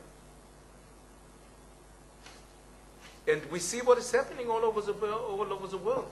Gury Zilkha gave you the numbers. A decline, a constant decline in the funding of higher education.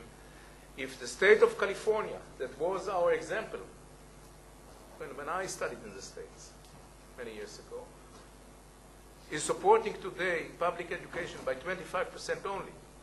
And in states like Michigan and other places, it's between 11 and 15%. Nobody should be surprised that we are going to see a reduction in government funding. So we have to think differently. And change is taking, means leadership. There is one thing that Israel cannot give up. That is research. Research and research. And funding should be channeled to research. And I won't go right now into how I see the money going to research. And probably, Tzvi is right, it should be step by step. It can start with the business school, with the law school, and with the social sciences. But that is a way. Money should go to research. And the rest should be as much as possible free. And if that happens, what I see, we'll see that there will be no difference between so-called private institution, as we represent it, and public institution as are here. That is the way to go. I only differ with you, Tzvi, in one thing. You are not subsidizing us. We are subsidizing you because we are preventing, government doesn't have to pay for 30,000 students in the system that otherwise it would have paid if it would have been entirely public system. But that is the situation. However, we are focusing on the question of funding and regulation. We should not forget that that is not the only story why an academic institution is or will be successful or not. It's not only the high quality of teachers. It's not only the high quality of research. It is an environment that you create. It is education in the old sense that still exists and should take place. It means, of course, a relationship to students, a way you treat them with dignity and collaboration and bringing them together and creating an environment, a live environment of collaboration and partnership, which is essential to the success of, in my view, of an academic institution. It is a question of flexibility, you are right. And we have to look into new ways and means in order to go out, eliminate obsolete structures and go out into the new realities and so on. And it's definitely, Emmanuel, with all due respect, also a question of Zionism. It is a question of devoting what we really believe in, all our energies for the future of this country. That's our responsibility. It's a responsibility of academia, and it resonates with people that are ex-Israelis that are abroad. It resonates with our students. We have to know how to speak with them and how to deal with them and how to install in them the same responsibility that brought our predecessor to build this country and brought us during our lifetime to serve the public interest. And everybody who's sitting here in the universities and so on is devoted his life to the public interest and to the future of humanity. So Zionism is the moving force. It's definitely not dead. So to sum up, I say the challenge is the challenge of the leadership of the universities. It is how the presidents of the universities will behave. Will the president of the Hebrew University will stand up and say, yes, Tzvi Piran, we are going with you? Will Nehemia stand up and say, well, you know what? Forget it. I'm ready to go the private university route. Forget it. I don't want your subsidy. And you will manage, because it's a wonderful institution that you build. And it relates to all of us to do what is needed to do. We have to speak differently, and we have to work together. And if there will be the spirit and the leadership of the universities, change will come not from the politicians and the public sector. Their change is no change. They are looking just for the most, like the Shechter report, with all due respect, looking for the most convenient way how to arrange the budget.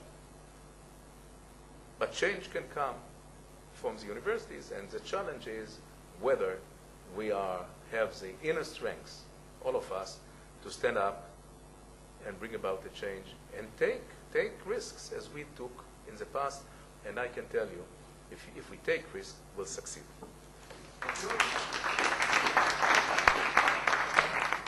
Thank you. The last panelist is a former president of Research University, Zehev Tadmor, who is also the chairman of the board of the Neaman Institute and the founder of Bashaar. And without his and Nadav Liron, who will ask to say a few words at the end today, green light, this conference would have never been come into reality. Thank you. Zehev. Well, thank you. It seems that I'm the last speaker. So let me tell you, we entered and we are funding, and it cost quite a bit. The last conference that we had on massification of universities, and this one on privatization. Both two important issues that were not quite clearly understood, and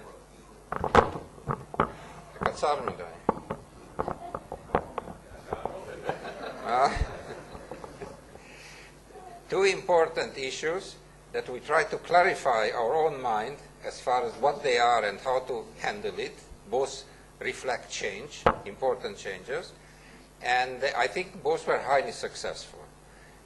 The former one helped us understand what stage of development we are vis-à-vis the rest of the world in massification or transition from elite, mass, and universal access to universities and higher education in general.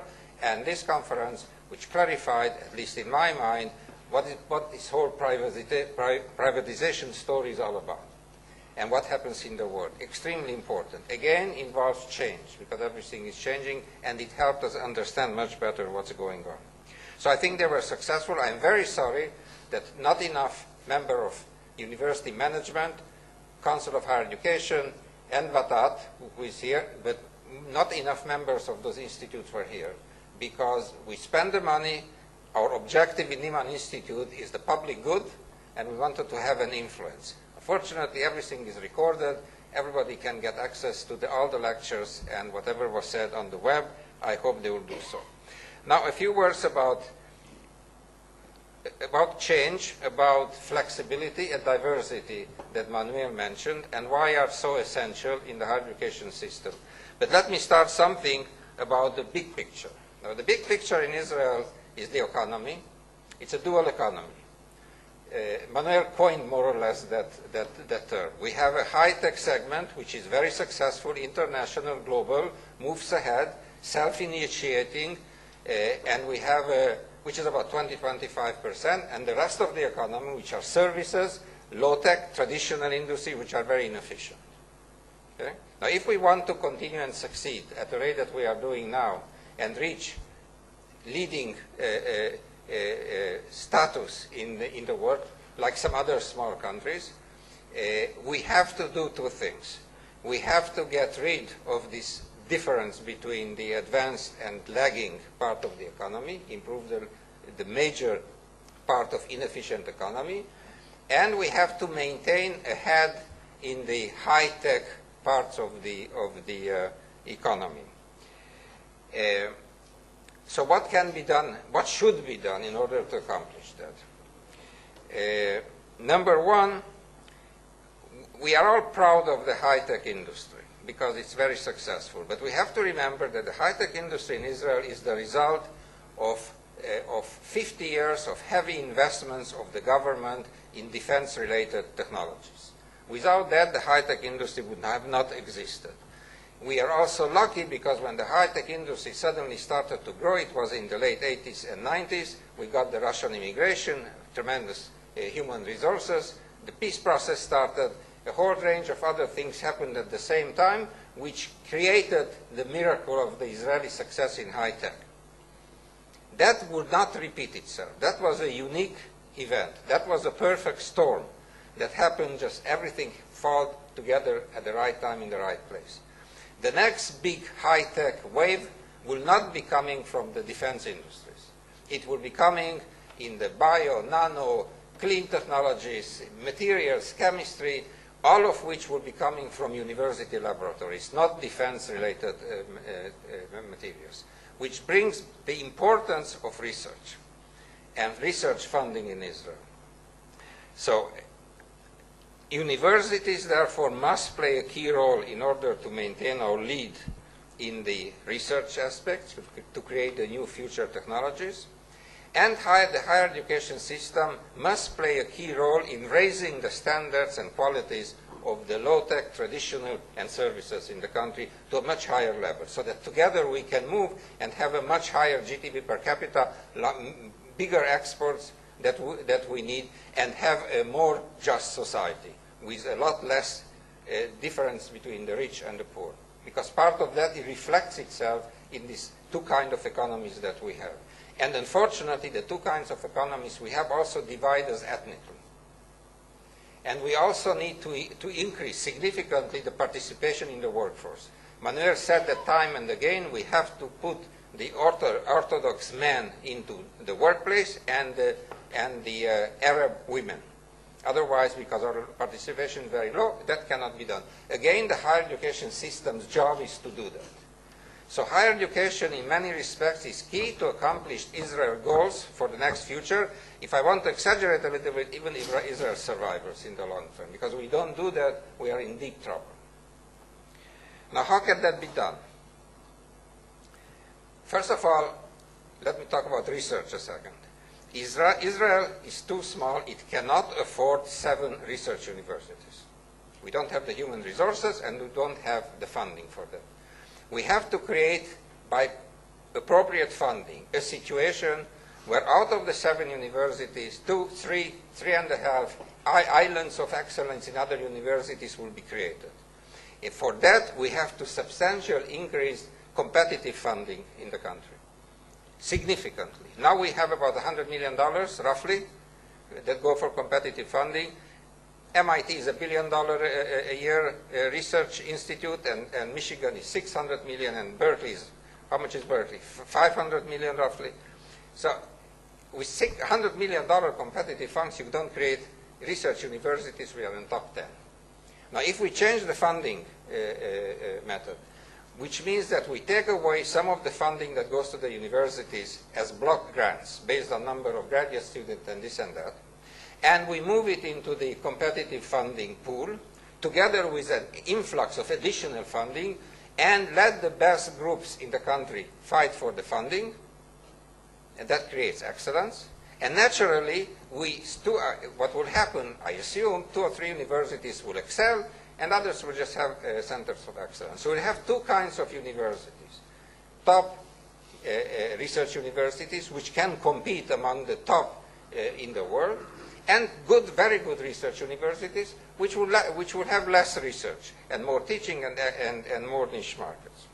So that can be done very easily during a transition period by simply changing the funding method of VATAT. It's a simple process. It's a painful process. But both of you said, change is painful.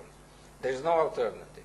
As raising tuition to some extent is painful, as allowing universities a little bit more flexibility in tuition. Then we have to create a higher education system that will help improve, that will help bring in and educate those people that do not get higher education today. Okay? And there are large masses in the periphery, in the religious sectors, in the Arab sector.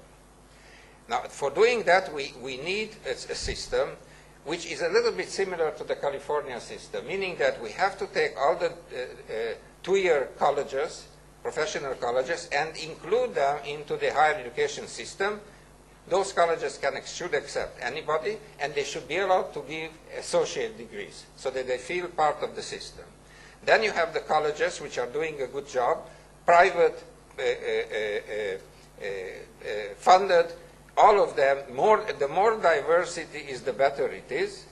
And I support the private colleges. I think they are good. More should be created because according to the demand, that's fine. And public colleges, and then you have the regular universities, and then you have the top universities. So a system like that can respond to the needs to improve the economy both in the high end and on the broad scale. So we have to create a system in which excellence lives side by side with universal access. In 20 years, we have to reach a situation that the number of students in Israel would be not 250,000 like today, but 750,000, and 75% of a cohort should go to some kind of higher education. If you have that, you have a much more qualified labor force that can improve the service industry, that can improve the low-tech, or let's say more traditional industries. In order to accomplish that, we need much more flexibility in the governing bodies, the VATAT and MALAG and the others. So on. It is not conceivable.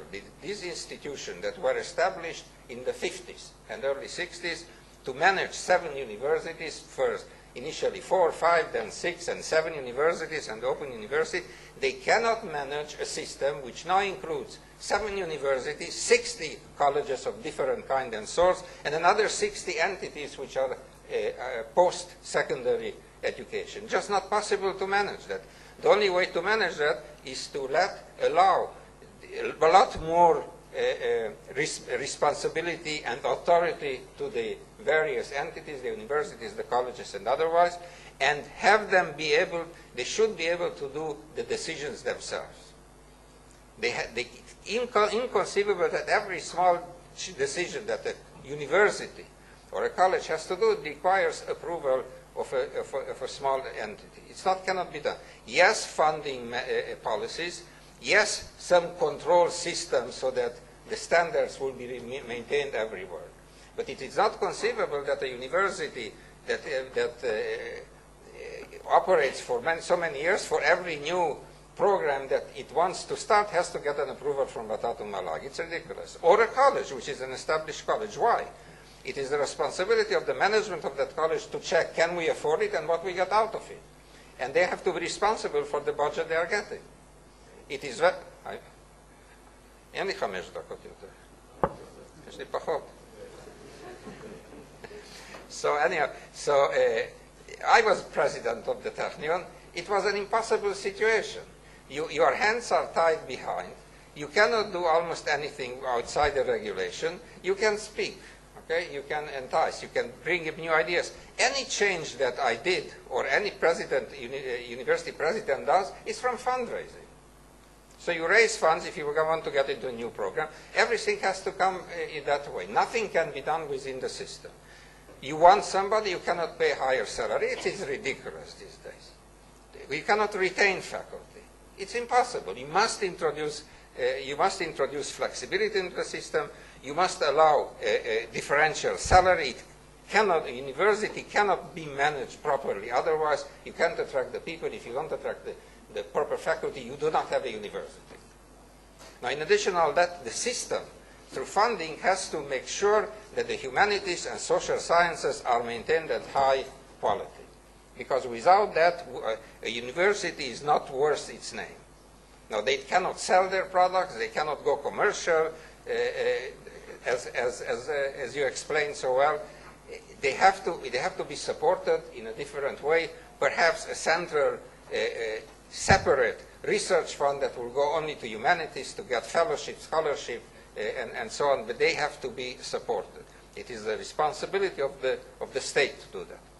As it is the responsibility of the state to provide the research fund necessary, but let them compete for them. So I think a flexible, diversified university system with a lot of initiative and leadership can provide to Israel what it needs in order to maintain excellence, get into the new directions of research, without which will be nowhere, and provide education to all the people that are out of the higher education system now, and that the country needs them in order to improve that 80% of the economy, which otherwise will drag us down, and the good ones will leave and will remain here without nothing. So we are at an important juncture in Israel's development, and unless we act now, and Manuel, what you changed, there is a sense of change in the system and confrontation, which is good. The signs of change are very good, has to be utilized to the end and push them so that not a revolution, but a revolutionary evolution takes place and changes the whole system. Thank you. Okay, I see the hands. Before we close, and I ask Professor Nadav Liron, the director of Neaman, to say a few closing words. He's also the chair of the steering committee for this conference. Remarks from the audience. We do have some time. Now I'm going to give affirmative action, conduct affirmative, and ask first people who did not ask questions or did not say anything before, and especially our guests from abroad, if they have something to say, and then, of course, we'll ask the panelists to... you can... Okay, whatever. It's too small. Okay, any comments? I see that. Daniel, please.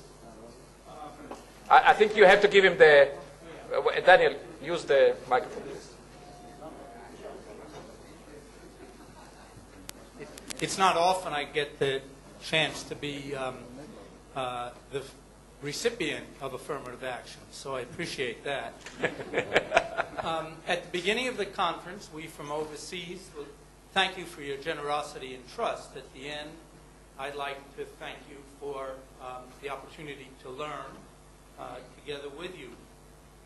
Of course, my country was cited often in the 2 days, and I was reflecting just on the many ways it was cited and what might have been largely omitted. Now, I might have been taking a snooze at the time, but the largest omission that I sense, given the topic that we're talking with, is accreditation. And I certainly don't bring accreditation up here in the sense of a model to emulate, but just to clarify some things about our system. It seems to me that accreditation, if you understand accreditation in the United States, then you're understanding so much about how we treat the role of the state, private-public relations, institutional diversity, change, which is a term I've heard more here than since I was back home listening to the presidential debates, the nature of bottom-up and top-down, quality assurance, regulations, and the relationship between autonomy and accountability. So if I could just follow that by identifying a few salient traits of the system, one that stands out, and in comparison with accreditation in other countries, not only have we had it longer, but it reflects in the system, we see that it is not an obligatory system per se. It's a private system. It's voluntary. An institution is not per se forced to seek accreditation, but there's very strong incentive. If you don't get accreditation by an accreditation agency that the federal government recognizes, then your students don't get funds.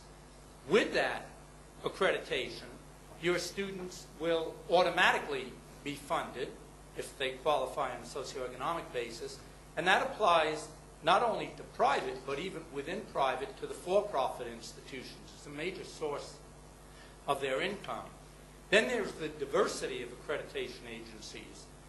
There are the 6 regional agencies, which are the most prestigious, but there are many, many national accreditation agencies, which is where many of the private non-elite institutions go. And there are accrediting agencies for different professional fields. Finally, I think that the accreditation, in the accreditation we see much about the power struggles and the ongoing flow, because the accreditation agency itself has a good deal of power, the institutions have a good deal of power, and obviously the federal government has a good deal of power, which just these days it's trying to exercise. So there's a diversity of powers, and it's ever changing, and there are always struggles. But I personally think of it as one of the more favorable aspects of our system. Thank you. Sheldon, please. I, too, would like to thank everyone here. As usual, the hospitality is just extraordinary. The stimulation, the excitement, the marvelous. All of you are just terrific. So I want to say that, and I think I could say it on behalf of Guy, I could say it on behalf of Torsten and the Harmons and everyone else. Let me just make one remark, and that is it's been 12 years since we started coming here, the 3rd time, and in that 12 years, there's been a revolution. When you're living in a country, everything goes slowly. When you come from the outside, you see a change in attitude, change in sentiment, change in mentality. This discussion could not have been held and was not held 12 years ago when we first noticed the emergence of a college sector with all the tensions that went into having a rival and competitive sector coming. It seems to me that at least, I don't know how representative this group can be, but I have a feeling that it is representative in some sense, that you are now ready, in fact, for this next step. Let me say that as an historian, you always give up something to get something. Okay, that has to be understood. There's always economists also say they say that too. All right, if there is a loss, there may be a gain. If there's a gain, there may be a loss. One loses the historic coherence of a university which is serving a small group of people, very carefully selected. That is, once it's meritocratic. But the gain is enormous for a democratic society. It is just a society that has to bustle with terrific energy. It's a society that really has to do exactly what Zev just said. Reach out to everyone. A place for everyone. Not the same place for everyone, but a place for everyone so that there can be national cohesion. I think that really Israel is ready through its higher education system to create a great world of diverse kinds of institutions reaching out to different publics. And maybe we didn't talk about, Dan said we didn't talk about accountability. We didn't talk about the transfer function. Well, that'll be for the next conference. That is moving students from one kind of institution to another, and not moving them necessarily in lockstep, but moving them when they are ready.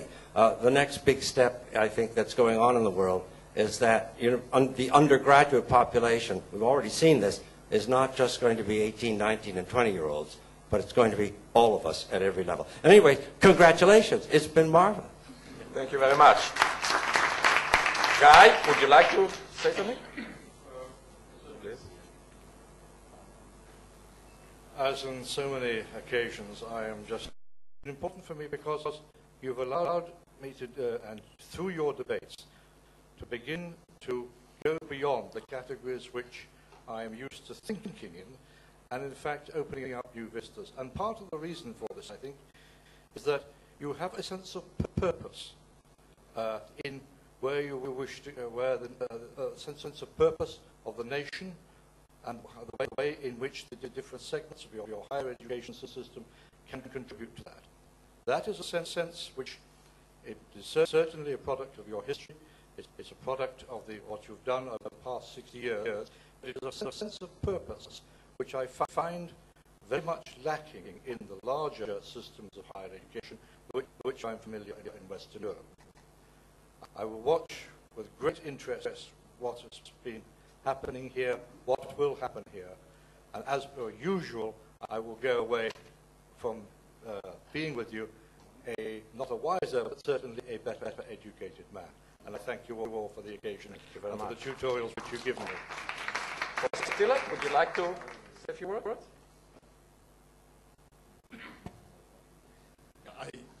I join my colleagues in expressing a very deep sense of gratitude for the excellent hospitality that's provided. This is the very first time I came to Israel, and it's a great experience to see this small country, but with rich people, with the rich in minds, rich in vibration, the kind of intellectual discussions that have taken place here. I learned a lot, but learned a lot about the system about which I don't know much. I'm really grateful to the organizers for inviting me to this conference. And certainly I'm going back with a better understanding of the system, a complex system, a small system but a complex system, but going to be one of the best systems in the world. And I wish to congratulate the Nehemia Institute for organizing this excellent conference. Thank you. Thank you very much. Professor Liebom? Well, I just want to say thank you and good luck. Okay, before Hanoch, did you want to respond to some of the challenges as a former president of the Hebrew University? I'm talking to Hanoch. Okay, so Professor Matskin first. Yeah. Yes, I don't need a microphone. I can be heard very well. No, they need to record you. They need to record you. You can record me. What?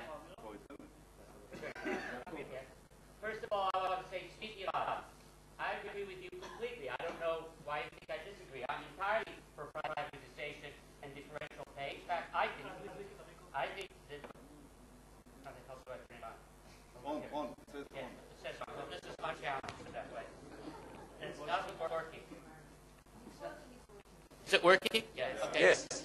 Now, I agree entirely because I believe that, in fact, the humanities don't need very much special help if they were being permitted to have their own business model. Furthermore, I think that there are two concrete suggestions that I have to make. One is about deregulation.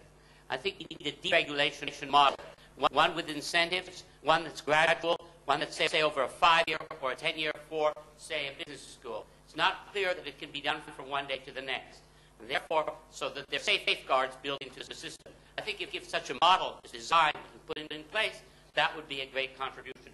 My second point is this, that relates to what he's said. What kind of things do we, in all fields, need from the government? I think we need, in the sciences, support of the non-academic staff. It's not clear that through private funding we could get support of that non-academic staff. In the same way, I think in the humanities, we need support of the exotic languages. Our excellence is bound up with teaching exotic languages. There's no way any model will fund them on a rational basis. Thank you. Thank you. I saw that Grant came in. Would you like to say a few words? I asked some of our overseas visitors. You think about it. You won't have much time. Okay, and Yaakov, and then Hanoch. Okay.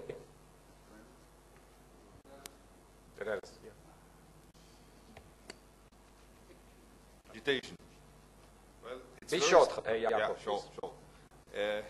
It's very seldom that I agree with Zehev at Tadmor, and I found it surprising that I agreed with almost everything that he said.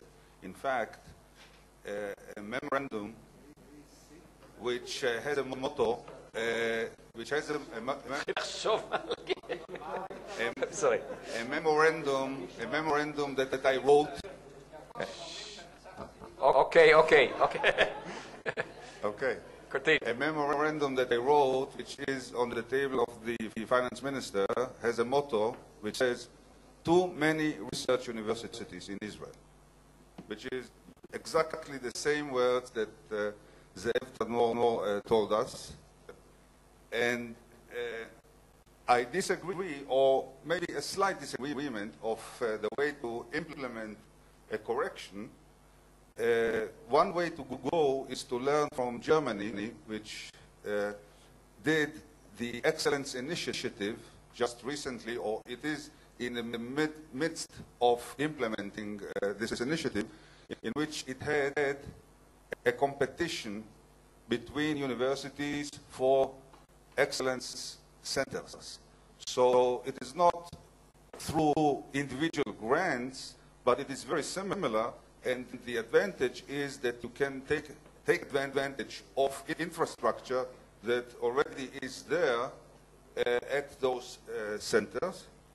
Also, I would like to point out to another memorandum that I wrote, which was titled "Debunking Yaari's Report." Yaari wrote a report for the Shohat Committee, and I wrote a paper against it, in which... For those who don't know, Menachem Yaari, Professor Menachem Yaari from Hebrew University, is the head of the Israeli Academy of Sciences, and he was a member of the Shohat Committee. Yes, okay. Right. And also the head of the... sorry? Yes. It's also chairman of the subcommittee, subcommittee on research in the Shohat Committee. Yes. Yes. And in this memorandum, I advanced what the literature on science policy is advocating. After 60 years from the original, Vannevar-Bush report, which is the emphasis, to put the emphasis on use-inspired basic research. Use-inspired basic research, meaning research that was done by Louis Pasteur, as opposed to simply curiosity-inspired basic research, which was done by Niels Bohr. And this also, I think, is in agreement with what Zehev Tadmor was saying, because simply pouring money, without any guidelines into science, say to elementary particles, this would not advance the economy of Israel. But directing money into use-inspired basic science has the chance to do that. I know that you didn't say that. I said this was... I asked you to be brief. Okay. Would you pass the microphone to Alice over there behind you? Yeah, no. Here. Yeah. No, please, Alice, go ahead. Okay, thank you. Since Gabriel just spoke about the paper I presented yesterday, I would like to explain something, because it's maybe not clear what was about non-academic staff. The first result that I got from the regressions, and everybody did not speak about flexibility, is indeed that flexibility and not private ownership is what matters for quality. So I completely agree with what Professor Reichman this time spoke about, on the fact that I don't understand why VATAT didn't go far enough, especially that they got memos that were asking them to put complete flexibility on tuition fees and salaries. The situation doesn't permit now to go just halfway. We have to go and permit really total flexibility. Flexibility, as I showed in my data yesterday, of tuition fees and salaries. This is the first point. The second point that was somehow not mentioned enough is that I showed that size matters a lot for quality. And this is related to what Zehev, you said about the fact that you feel that you can't have 7 universities, you have to have bigger universities. Now the question is how to do it.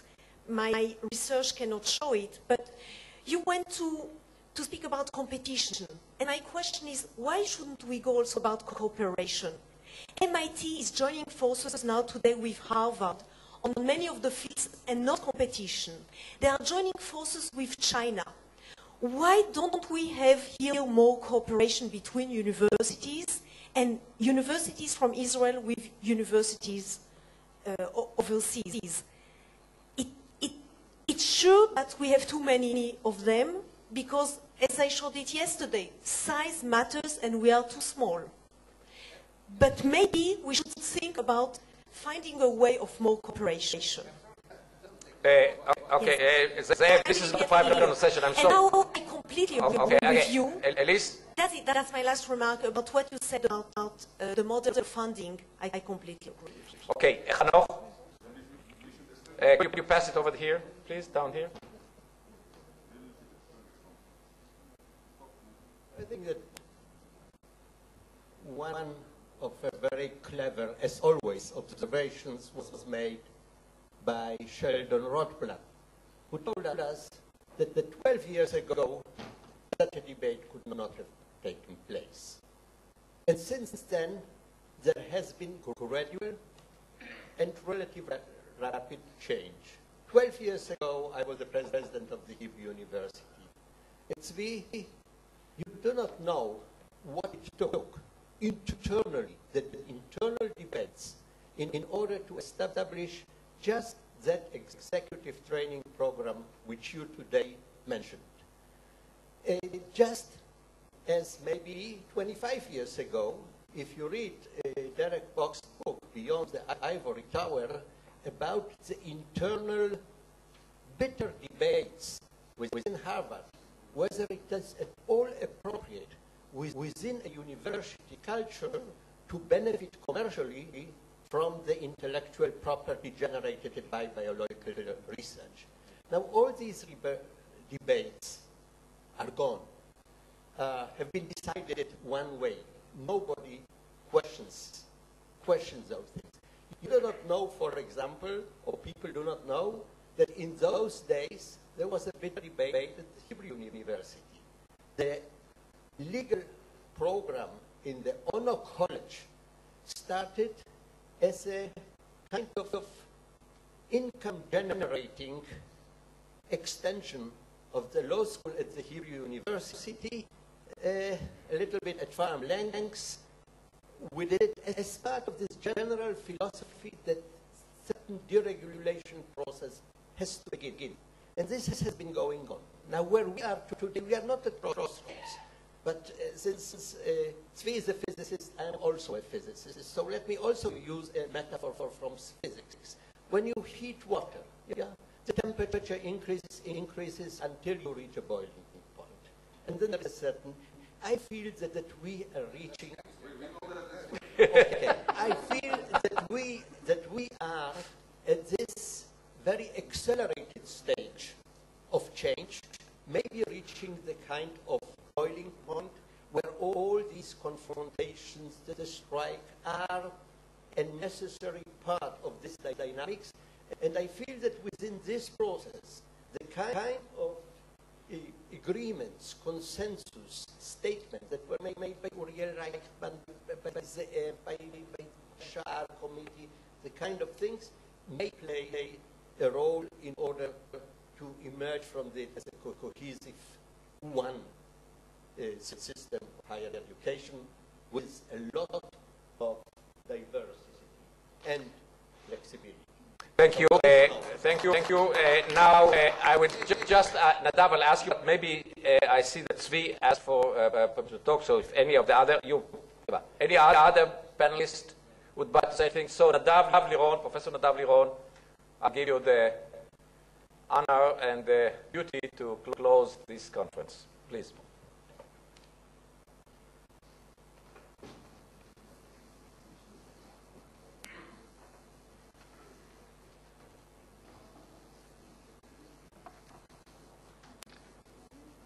As many of you know, I'm the head of the compensation committee for senior academic staff of the of VERA, the committee of university professors, presidents. I'm sorry, university presidents, and I'm taking a pause from the negotiations for the last 2 days. And I must say that when I came here, I was going to open with the statements, friends, nobles, countrymen, I come to bury Caesar and not to praise him. That still may be the case. I don't know. It's a touch-and-go situation. And Nehemia said the pessimists are usually right, and I hope that this will not be a case, me being an optimist in nature. And I'm very much, I got a lot of courage from what was going here because I see a lot of coherence in the understanding of what the higher education system should do in order to benefit the society in Israel and the state in Israel in general. There's one thing. I'm not going to repeat any of the things I've had a lot of conversations with a lot of people here about these issues, and I agree with almost everything that has been said here. But the point is that we, as citizens, responsible citizens of Israel, are not standing up to the Ministry of Finance, which is regulating us in such a way that we are unable to do the mission that we are supposed to do. And it is our responsibility as citizens of Israel to make sure that the Ministry of Finance will be a Ministry of Finance and not the government of Israel. Because that's what's happening. They're telling us what salaries to do, how to spend the money. We can't be counted on, and they want to do everything. And during the negotiations, when the key person is called a Memune al Sachar, the guy in charge of the compensation at the Minister of Finance, says, I tell him, you're leading the universities to doom. It's going to disintegrate. And he says, okay, so everybody will go to colleges. You'll save a lot of money. That is the attitude that we are seeing from government. This is the representative of the government. And if we don't stand up, and I must say that it was a remark under the belt to talk to Manuel about Zionism. The fact that he's here, and not in Harvard or any other place making a name and money for himself, speaks for itself. I've known him for many years, and he's really very dear to me. And I think more people like Manuel should get into this thing and try and change things from within, and we should put pressure from outside, because if we are not taking things in our hands and if we don't open our mouth, then we'll reach the situation that I remember in the Holocaust. I don't want to make the comparison, but in the Holocaust Museum in Washington, where they said when they cried, nobody responded, and then when I cried, there was nobody to come to my help.